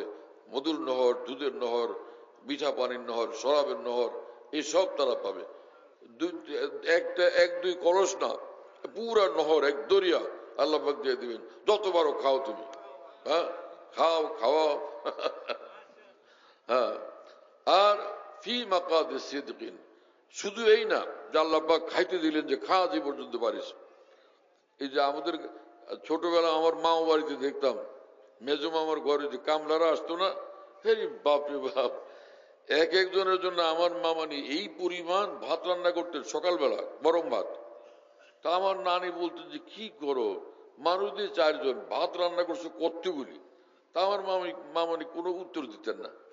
পরে যখন ওই যে কামলাদের খাইতে দেওয়া হইতো, আরে এত বিশাল বড় বল, বল ভরা ভাত, খায়া সব শেষ, আবার পুরা বল ভরে নিয়ে আসছে, এগুলো খায়া শেষ। তাও কি এই যে খেসারি ডালের ভর্তা দিয়া আর নারিকেল আর যে রোয়াওয়ালা খেজুরের গুড় দিয়া সব খায় সাপ। কি কথা বুঝেন নাই? তো এতগুলি ভাত বিয়ে খাইতে পারে না, হুজুরও খাইতে পারে না, সাইকুলাদি সাহেবও খাইতে পারে না, পীর সাহেবও খাইতে পারে না। এ যেই পরিমাণে কামলারা খাইলো, ওইগুলো খাইতে হলে কয়েকদিন খাওয়া লাগবে। কি কথা বুঝেন নাই? খালি খাইতে থাকলে এটা একটা কোনো ভালো জিনিস হইলো? তা আল্লাহ পাক যদি বলে দেন যে জান্নাতের মধ্যে খা, যে পর্যন্ত খাইতেই থাকিস, একদম মুখ লাগায় গরু যেরকম পানির মধ্যে মুখ লাগায়, এই যে পানি খায়, খাইতেই থাকে খাইতেই থাকে খাইতেই থাকে। দেখেন না গরুর পানি খাওয়া আর মুখ তোলে না। জান্নাতে কি এরকম গরুর মতো খাইতে থাকবো আমরা? আহা, রব্বুল আলমিনের শান দেখো। আল্লাহ পাক বলেন ফি মাকাদি সিদকিন, আমি তোমাদেরকে অনেক উচ্চ মর্তবা এবং সম্মান আর মর্যাদা দান করব। শুনতেছেন ভাইয়েরা? শুধু খাবা না, উচ্চ মর্যাদাশীল করবো আমি, সে মর্যাদার আসন থেকে তোমরা এগুলো ভোগ করবে। এরপরে ইনদা মালিক মুক্তাদির, আর সবচেয়ে বড় কথা জান্নাত তো দিবই আমি, তোমরা থাকবা আমার কাছে, তোমরা থাকবা আমার কাছে। আল্লাহ একবার, কি শান রব্বুল আলামিন। হ্যাঁ, এবং গুনাহগার বান্দারা তারা মনে করবে যে ওয়ালাকুম ফিহা মা তাশতাহি আনফুসুকুম ওয়ালাকুম ফিহা মা তাদউন, যে তোমরা যা মন চায় সব ভোগ করো, যা মুখে বলবা সব পাবে তোমরা। তো গুনাহগার মনে করবে যে গুনাহগার বান্দারা মনে করবে এত শয়তানি করলাম আর এই পরিমাণ দিতেছেন আমাদেরকে, এটা কিরকম? তা আল্লাহ পাক বলে দিয়েছেন যে নুজুলাম মিন গফুরির রহিম। হ্যাঁ, যে অনন্তকালের জন্য তোমরা আমার মেহমান, এগুলো সব মেহমানদারি, আর বাকি তোমরা গুনাহ করছো সেগুলো আমি সব মাফ করে দিছি আমার সীমাহীন রহমত বলে, সব মাফ করে দিছি। এগুলার পিছনের কথা মনে করো না, সেগুলো সব খতম। এখন তোমরা আমার সম্মানিত মেহমান। এবং জামাই আইসা এক সপ্তাহ বেশি বেড়াইলে শাশুড়ির মাথা ধরে, কিরে ভাই মুরগি কয়টা জবাই দিব, যায় না, এখন এক সপ্তাহ হয়েছে। আর এক মাস থাকলে জামাই বেচারা বাইরে গেলে শাশুড়ি হইচে করতে থাকে, মেয়েরে বলতে থাকে তোর বেটারে কইতে পারিস না যে এখন যান কয়েকদিন বাড়িতে থেকে আসেন, পরে না হয় আবার আসবেন। এগুলি বলে টলে না। আপনারা তো সবারই জামাই আছে, তো আপনারা বুঝেন তো এগুলো। কিন্তু আল্লাহ পাক বলেন যে না, তোমরা আমার অনন্তকালের মেহমান, সর্বক্ষণ মেহমান, প্রতিদিন মেহমান, প্রতিটি মুহূর্তে মেহমান। কি রব্বুল আলামিনের শান চিন্তা করতেছেন ভাইরা? সুবহানাল্লাহ বিহামদি। হ্যাঁ, আরেক হাদিস শরীফে আল্লাহ পাক রাসূল সাল্লাল্লাহু আলাইহি ওয়াসাল্লাম বলেন যে মান ক্বালা লা ইলাহা ইল্লাল্লাহ দাখালাল জান্নাহ, যেই লা ইলাহা ইল্লাল্লাহ ওয়ালা হবে সে জান্নাতে যাবেই যাবে। কি কথা বুঝতেছেন? আমল না থাকলেও খালি ঈমানটুকু থাকলে এ জান্নাতে যাবেই। এবং সে জান্নাতে যে যাবে ওই কয়েকদিন একটু জাহান্নামে থাকবে যে, সেটাও আমি আপনাদেরকে পরিষ্কার বলি। এগুলো লুকায় রেখে লাভটা কি? হ্যাঁ, হ্যাঁ, মৌলভী সাহেবরা কিছু গোপন করে, মনে করে যে এগুলো লুকাইলে নাহলে মানুষের কি মনে করে। আরে কি মনে করবে? হ্যাঁ, মুসলমানকে বলতে হবে, মুসলমানদের জন্যই রাসূলুল্লাহ সাল্লাল্লাহু আলাইহি ওয়াসাল্লাম বলে গেছেন। আল্লাহ রাসূল সাল্লাল্লাহু আলাইহি ওয়াসাল্লাম বলছেন পরিষ্কার কথা, ঈমানওয়ালারা গুনার কারণে যারা জাহান্নামে কিছুদিনের জন্য যাবে, আমাতাহুমুল্লাহ ইমাতাতান, আল্লাহ পাক তাদেরকে আযাবের অনুভূতি শূন্য করে দিবেন। ওই যে অপারেশনের করে না রুগীরে, আগে অ্যানেস্থেসিয়ার ইনজেকশন দেয়, দিলে পরে ওর যে পেট কাটে, কি কাটে, পা কাটে, ও কিছু জানে? কোনো খবর নেই। এইরকম যে সকল মুসলমানদেরকে আইনত ভাবে এই জাহান্নামে কয়েকদিন থাকার দণ্ড দেওয়া হবে, ওদের কোনো আযাবের অনুভূতি থাকবে না। কি কথা বুঝতেছেন ভাই? কি আজীব মুআমালা! এত মেহেরবান রব্বুল আলামিন। অর্থাৎ এই জেলখানায় যারা যায়, জেলে যায় না, চোরও যায়, ডাকাতেও যায়, লুচ্চাও যায়, যায় না, এগুলোরও জেলে দেয়। কিন্তু ওদের জেল হলো এই খায় লয়, কাম কাজ করে, নানান রকমের ঝামেলা ওদের থাকে। আর ডিসি সাহেব জেলে যায়, কোনো ভুলটুল হয়েছে, মন্ত্রীরও জেলে দেয়, প্রধানমন্ত্রীরও জেলে দেয়, প্রেসিডেন্টও কোনো সময় জেলে যাওয়া লাগে, যায় না এরকম যে। কিন্তু তারা ভিআইপি আসামি, ভিআইপি কয়েদি, কথা বুঝেন নাই? এদের অনেক সুযোগ সুবিধা থাকে, উন্নত মানের বিছানাপত্র, উন্নত মানের খাবার, উন্নত মানের চিকিৎসা, এবং স্পেশাল এরিয়ায় তারা থাকে। ওই এরিয়ায় ওই চোর ডাকাত আসামি যারা ওইদিকে যাইতে পারে না। কথা বুঝতেছেন? জাহান্নামের অল্প কয়েকদিনের জন্য যে গুনাহগার মুসলমানরা যাবে এরা সব ভিআইপি হিসাবে থাকবে ওখানে, সব ভিআইপি হিসাবে থাকবে, হাদিস থেকে প্রমাণিত। আমাতাহুমুল্লাহ ইমাতাতান। আরেক আজীব ঘটনা, সেটা বুখারী শরীফের হাদিস, সেটা হলো যে রাসূলুল্লাহ সাল্লাল্লাহু আলাইহি ওয়াসাল্লাম বলেন, আবু সাঈদ খুদরি রাদিয়াল্লাহু আনহু সাহাবী, তার বর্ণনা, আল্লাহ রসুল বলেন যে একদম সবচেয়ে যে নিকৃষ্ট মুসলমান, এর থেকে নিকৃষ্ট আর কেউ নেই, এত গুনাহগার এত দুষ্ট আর কোনোটা নেই। সেই মুসলমানকে আল্লাহ পাক জাহান্নাম থেকে মুক্তি দিয়ে যখন জান্নাত দিবেন, তার জান্নাত হবে এই দুনিয়ার 10 দুনিয়ার সমান। আমরা যদি ভালো হই তাহলে কত বেশি সুযোগ সুবিধা পাবো। তা আমরা কি দুষ্ট থাকবো না ভালো হব? এটা এটা এখন সিদ্ধান্ত নেওয়ার বিষয়। পিছনের জিন্দেগির গুনার জন্য তওবা করি, এখন থেকে আমরা ভালো হয়ে চলবো ইনশাআল্লাহ। এবং সর্বশেষ এক হাদিস শরীফ যেটা শুনে দিই, রাসূলুল্লাহ সাল্লাল্লাহু আলাইহি ওয়াসাল্লাম বলেন যে ইন্না আওলান নাসি বি ইয়াউমাল কিয়ামা আল মুত্তাকুন মান কানু ওয়া হাইসু কানু। কিয়ামতের দিন আল্লাহ রসুল বলেন সাল্লাল্লাহু আলাইহি ওয়াসাল্লাম, কিয়ামতের দিন আমার সবচেয়ে আপন, আমার সবচেয়ে ঘনিষ্ঠ ওই সকল মানুষ হবে যারা বেগুনা জিন্দিগিওয়ালা, বেগুনা জিন্দিগিওয়ালা, গুনাহমুক্ত জিন্দিগিওয়ালা, তারা আমার সবচেয়ে বেশি ঘনিষ্ঠ। আর হচ্ছে গুনাহমুক্ত জিন্দিগিওয়ালার মানে ওই একই কথা, ফরজ ওয়াজিব সে আদায় করে, হালাল খায়, সব গুনাহ থেকে বিরত থাকে, এ হলো মুত্তাকি। কথা বুঝতেছেন? আর একটা কথা বলি তাহলে আরো মজা পাবেন। সেটা কি? সেটা হলো মুত্তাকি। ওই মানুষই বলবো যে বেগুনা, আবার তো উল্টা উল্টা হয়ে টুসটাস হয়ে যায় একটা, এর উপায় কি? কি কথা বুঝেন নাই? তো এর জন্য সমাধান, হ্যাঁ, এক বুজুর্গের কথা শোনাবো আর একটা হাদিস শোনাবো, হ্যাঁ, যাতে এই ব্যাপারেও একটু মনটা শান্ত হয়। সেটা কি? এই যে হুজুর যাইতেছে দেখছেন, এই হুজুর সব সময় বাউজু উজু সহকারে থাকে, হুজুরে সব সময় উজু সহকারে। এরকম হয় না, মানুষের দেখায় না? এই হুজুর সব সময়, এই মানুষটা আমাদের এখানের লোক, ইনি খুব ভালো, উজু ছাড়া তিনি থাকেন না, সবসময় উজু, সবসময় উজু, সবসময় উজু, এরকম হয় না? এখানে প্রশ্ন হলো এই লোক যখন ঘুমায় উজু থাকে? এই লোক পেশাব করতে গেলে উজু থাকে? হ্যাঁ, উজু ছুটে না। কিন্তু আপনারা তো সবাই বলেন এই হুজুর এত গুরুত্বের সাথে, এই গোপনে ইশারা করি, এই যে হুজুর যায়, হুজুর সবসময় উজু, উজুওয়ালা, উজু ছাড়া তিনি থাকেন না। তো ঘুমের মধ্যে উজু কই, পেশাব পায়খানা করতে গেলে তখন উজু কই, ও করতে তো নাই। সকলে একমত এই হুজুর উজু সহই থাকে। তার মানে উজু ছুটলে আবার উজু করে, উজু ছুটলে আবার উজু করে, সেজন্য তিনি এই হুজুর বা উজু, উজুওয়ালা। হাকিমুল উম্মত মাওলানা আশরাফ আলী থানভী রহমতুল্লাহ আলাইহি বলেন, যে মানুষ গুনাহমুক্ত হয়ে সবসময় চলে, হঠাৎ কখনো কোনো গুনাহ যদি হয়ে যায়, সে যদি আবার তওবা করে আল্লাহর কাছে মাপ চেয়ে নেয়, সে আগের মতোই মুত্তাকি। ওর যে কোনো উজু ছুটলে সে এখন উজুওয়ালা, এই লোকের তাকওয়া ছুটলে আবার সে তওবা করলো, সে তাকওয়াওয়ালা, সে মুত্তাকি মানুষ। কি আশ্চর্য কথা! কথা বুঝতেছেন? আল্লাহর দিন কত সহজ, ইন্নাদ দীন ইউসরুন।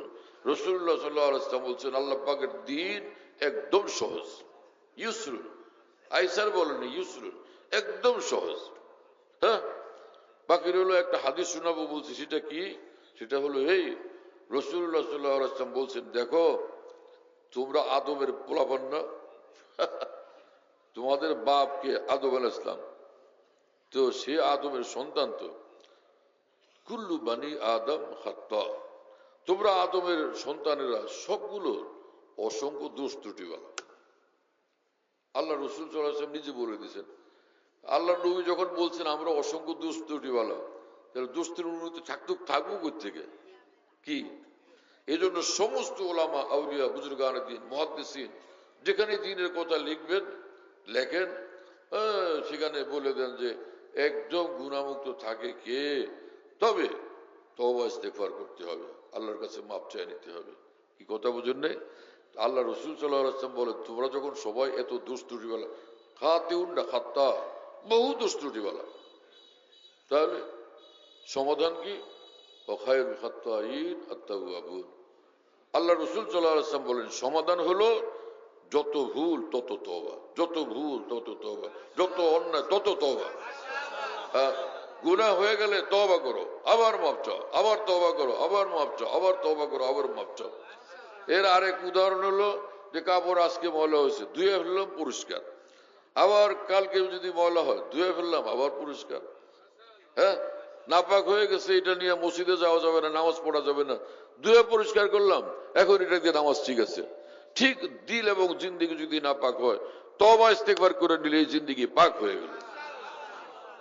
এগুলো করা যাবে না। আল্লাহ আপনি আমাদের বুঝ দেন, তৌফিক দেন। ওয়া আখিরু দাওয়ানা আলহামদুলিল্লাহি রাব্বিল আলামিন ওয়া সাল্লাল্লাহু আলা নবিয়িল কারীম। বায়াতের কথাটা করেন, অনেকে বায়াত হইতে আসছে। ভাই দোয়ার পরে সামনে এসে গেলে বায়াত করে দিবেন। এখন দোয়া হবে ভাই। আল্লাহ আলহামদুলিল্লাহ। ভাই দোয়ার পরে যারা আমার প্রিয় শায়েখের সাথে ইসলাহি সম্পর্ক করতে চান, আরে সহজ কথায় বলো, আপনারা এখানে ইসলাম সম্পর্কে মানুষ বুঝে? সামনে গায়ে বসবেন। মৌলবীর ভাষায় বললে হয়? যারা বলো, যারা বায়াত হইতে চান। ইসলাহি সম্পর্ক সাধারণ লোকেরা কি বুঝে? কয়জনে বুঝে? এই তো তোমাদের নিয়ে মুসিবত। মানুষের নিকটবর্তী হয়ে কথা বলা শিখো নাই। হ্যাঁ, ওয়াজ করো খালি। সেই ভাষায় কথা বলো যে ভাষায় কথা বললে মুসলমান সহজে বুঝতে পারে। এগুলো শিখো, খালি মৌলবী হয়ে বসে রয়েছে। যারা বায়াত হবেন তারা বসে থাকবেন, বসে থাকবে, নিজ নিজ জায়গায় বসে থাকবে। আগে বসবেন ইনশাআল্লাহ।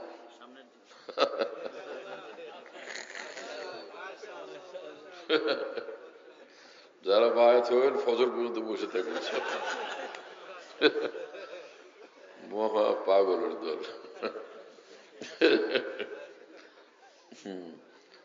যারা বায়াত হবে তারা দোয়ার পরে সামনে এসে বসে যাবেন।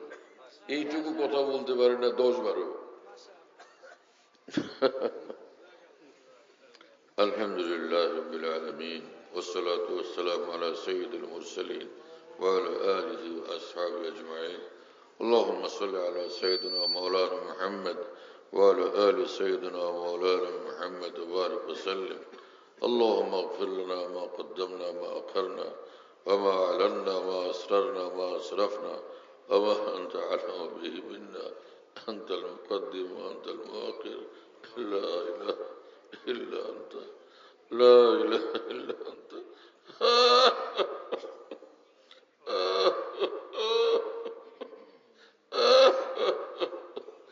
لا إله إلا أنت. ربنا ظلمنا أنفسنا وإن لم تغفر لنا وترحمنا لنكونن من الخاسرين. رب اغفر وارحم وأنت خير الراحمين. اللهم اغسل خطايانا بماء الثلج والبرد ونقي قلوبنا من الخطايا كما ينقى الثوب الأبيض من الدنس.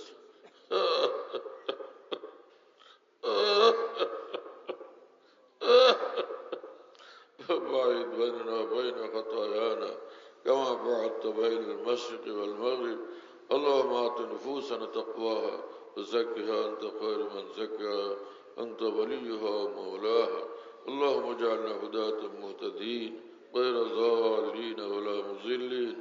اللهم ربنا لا تدع لنا ذنبا إلا غفرته ولا هما إلا فرجته ولا دينا إلا قضيته ولا مريضا إلا شفيته ولا حاجة هي لك رضا إلا قضيتها يا أرحم الراحمين. আয় আল্লাহ আমাদের সকলকে মাফ করেন। আল্লাহ আপনার মহব্বত মারিফত দান করেন। জান্নাতুল ফিরদাউস আমাদের জন্য মঞ্জুর করেন। জাহান্নাম থেকে আমাদেরকে বাঁচান।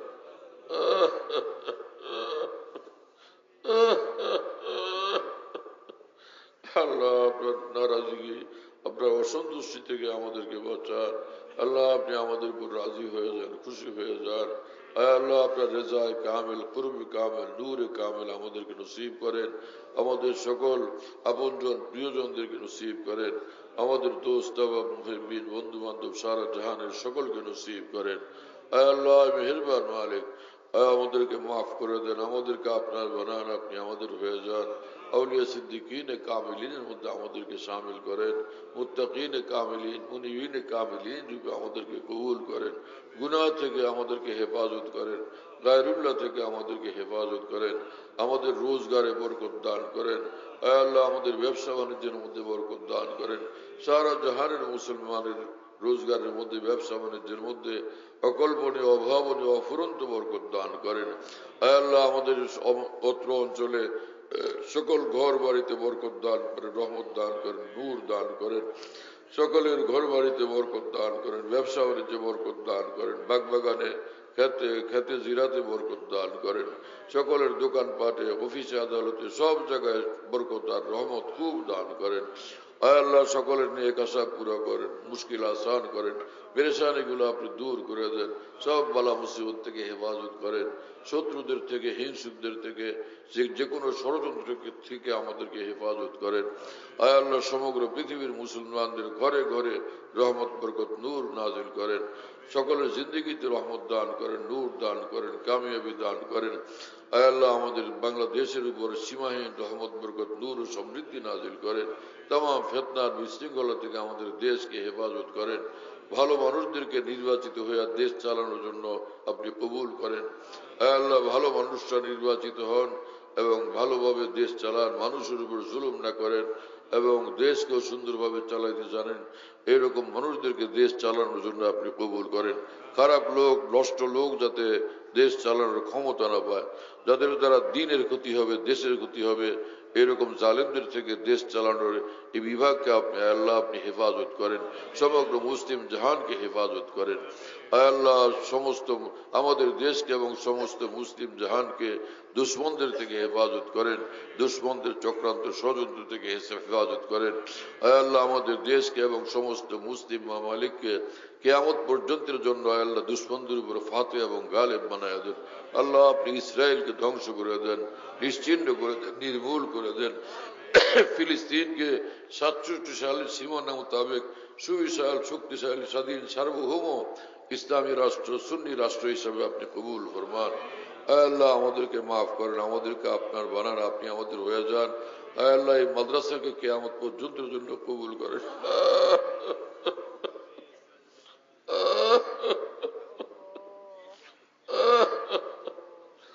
আল্লাহ এই মাদ্রাসা থেকে হাফেজ কুরআন, আলেম দ্বীন, আল্লাহ এবং আমাদের আকাবিদিন ওয়ারিসিন কিয়ামত পর্যন্ত আপনি পয়দা করেন। আল্লাহ এই মাদ্রাসার দিন দিন উন্নতি অগ্রগতি নসিব করেন। যারা এই মাদ্রাসার সঙ্গে জড়িত আলেমদের খেদমত করেন, তালিব ইলমদের খেদমত করেন, তাদের সকলের হায়াতে বরকত দেন, রিজিকে বরকত দেন, দল দৌলতে বরকত দেন, তাদের সম্মান মর্যাদা আপনি বাড়ায় দেন। যারা জাগির রাখেন তাদেরও সব নেক উদ্দেশ্য পুরা করেন। তাদের ঘর বাড়িতে এবং রিজিকে, ক্ষেত পাথরের দোকানপাটে আপনি অনেক বরকত দান করেন। রুজি রোজগারে বেসুমার বরকত, অকল্পনীয় বরকত আপনি নসিব করেন। আল্লাহ আমাদেরকে মাফ করেন। আপনি যা কিছু আপনার কাছে মিনতি পেশ করলাম নিজ দয়াতে আপনার সুন্দর সুন্দর নামের উসিলায়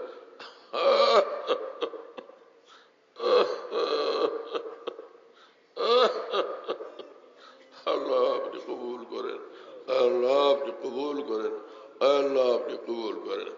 اللهم ربنا تقبل منا إنك أنت السميع العليم وتب علينا إنك أنت التواب الرحيم.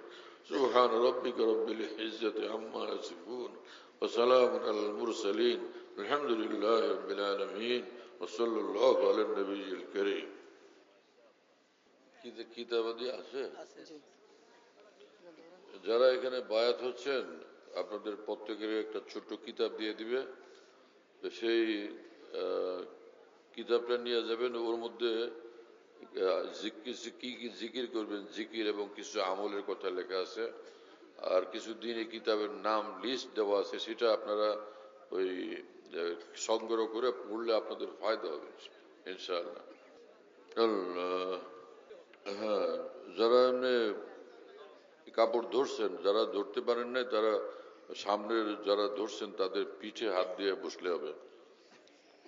আলহামদুলিল্লাহ আলহামদুলিল্লাহ নাহমাদুহু ওয়া নাস্তাঈনুহু ওয়া নাস্তাগফিরুহু ওয়া নু'মিনু বিহি ওয়া নাতাওয়াক্কালু আলাইহি ওয়া নাউযু বিল্লাহি মিন শুরুরি আনফুসিনা ওয়া মিন সাইয়্যাতি আ'মালিনা من يهده الله فلا مضل له ومن يضلله فلا هادي له ونشهد أن لا إله إلا الله وحده لا شريك له ونشهد أن سيدنا ونبينا ومولانا محمدا عبده ورسوله صلى الله تعالى عليه وعلى آله وأصحابه وبارك وسلم تسليما كثيرا أما بعد فأعوذ بالله من الشيطان الرجيم بسم الله الرحمن الرحيم يا أيها الذين آمنوا اتقوا الله وكونوا مع الصادقين إن الذين يبايعونك إنما يبايعون الله يد الله فوق أيديهم وقال رسول الله صلى الله تعالى عليه وسلم المرء على دين خليله فلينظر أحدكم من يخالل বলেন আল্লাহ আমি তওবা করতেছি কুফর থেকে, শিরক থেকে, বেদাত থেকে, तमाम ছোট বড় গুনাহ থেকে, বিশেষ করে কুদৃষ্টি থেকে, হিংসা থেকে, গীবত ও জুলুম থেকে। হে আল্লাহ আমি ওয়াদা করতেছি 5 ওয়াক্ত নামাজ জামাতের সাথে সুন্নত মোতাবেক আদায় করার চেষ্টা করব।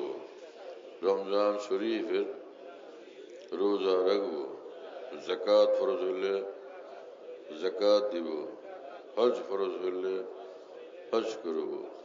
সর্ব জায়গাতে সর্বহালতে সকল প্রকার গুনাহের কাজ থেকে দূরে থাকার জন্য জানে প্রাণে চেষ্টা করব।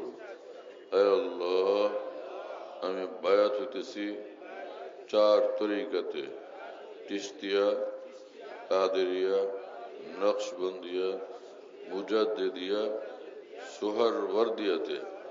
হে আল্লাহ 4 সিলসিলার तमाम আউলিয়া কেরাম ও বুজুর্গান দ্বীনের বরকতে আমার তওবা ও বায়াতকে কবুল করেন, ঈমানের সাথে মৃত্যু মঞ্জুর করেন, কিয়ামতের ময়দানে এবং জান্নাতে মহান আউলিয়া কেরামের সঙ্গে থাকা নসিব করে দিয়েন।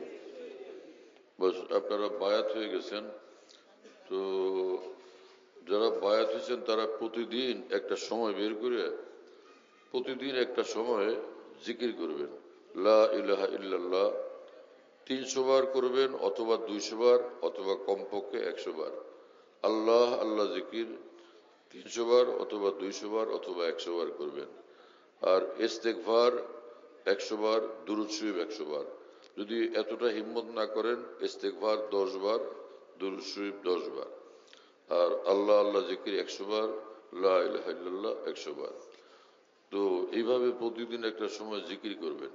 আর ফজরের নামাজ আর মাগরিবের নামাজের পর বিসমিল্লাহ সহ কুল হুয়াল্লাহ শরীফ 3 বার, কুল আউযু বিরাব্বিল ফালাক 3 বার, কুল আউযু বিরাব্বিন নাস 3 বার। এই 3 সূরা 3 বার পড়বেন ফজর এবং মাগরিবের পর।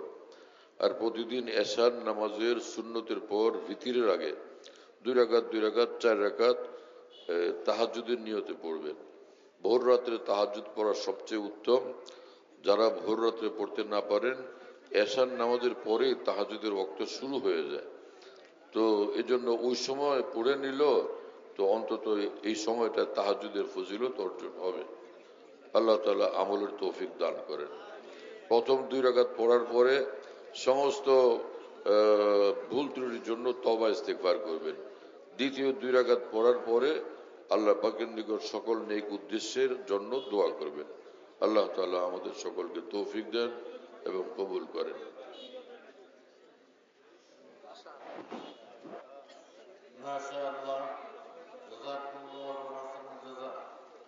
আমাদের ঢালকানগর খানকাহে যেখানে আমি আছি, আমাদের এখানে যদিও খানকাহ এমদাদি আশরাফি আছে, কাছাকাছি আরেকটা আছে, তাই না? তো আমরা এখানে এই নামে এখন এটাকে বলি যে খানকা ইয়াদগারে হাকিমুল উম্মত। বলো, খানকা ইয়াদগারে হাকিমুল উম্মত বলো সবাই। খানকা ইয়াদগারে হাকিমুল উম্মত, মনে রাখো, বলো খানকা ইয়াদগারে হাকিমুল উম্মত। হাকিমুল উম্মতের স্মৃতি এখানে স্মরণকারী খানকা। হ্যাঁ, হাকিমুল উম্মতের কথাবার্তায় আলোচনা হয় আলহামদুলিল্লাহ। একটা নাম, কিন্তু তামাম আকাবের কথাই আলোচনা হইতে থাকে আলহামদুলিল্লাহ। বাইতুল হক জামে মসজিদ, ছাপড়া মসজিদ বলে, 5 তলা বিল্ডিং, ওটার নাম ছাপড়া মসজিদ। সেই পুরানো নাম এটা আছে। তো ছাপড়া মসজিদ, সেখানে মাসিক ইজতেমা হয় প্রত্যেক ইংরেজি মাসের 2য় বৃহস্পতিবার। আসর থেকে শুরু হয়, রাত 10টা পর্যন্ত, 10:30 পর্যন্ত হয়। তো ওখানে শরীক হওয়ার জন্য চেষ্টা করবেন ইনশাআল্লাহ। খানকা বিডি এই অ্যাপস, এটা খুলতে পারলে ওর মধ্যে বয়ান, কবিতা, বুকস ইত্যাদি সব একসঙ্গে পাওয়া যায়। খানকা বিডি হলো এরকম, স্পেলিং হলো KHANQAH, এর সঙ্গে লাগালাগি বিডি, খানকা বিডি। এই অ্যাপসটা খুললে ওর ভিতরে বয়ানগুলো পাওয়া যায় সব। এটা ডাইরেক্ট শোনা যায় কি, এবং ডাইরেক্ট শোনা যায়। হযরতুল্লাহ দামাত বারাকাতুহুর বয়ান, যেখানে বয়ান করেন, সব বয়ান নেটের মাধ্যমে, টেলিগ্রামের মাধ্যমে পাওয়া যাচ্ছে। হযরতুল্লাহ দামাত বারাকাতুহু যখন বয়ান করেন, বয়ানটা আমরা দেশ বিদেশ থেকে, দুনিয়ার যে কোনো জায়গা থেকে আমরা পেতে পারি। এই জন্য মুফতি শহীদুল ইসলাম হুজুরের নম্বরে যোগাযোগ করবেন, 01715 80 18 69, 80 18 69, 01715 80 18 69। যাতে মনে থাকবে ইনশাআল্লাহ সবার। 01715 80 18 69। বলো ভাই, 01715 80 18 69। অনেক সোজা তো ভাই, মাশাআল্লাহ, অনেক সোজা করে দিছে।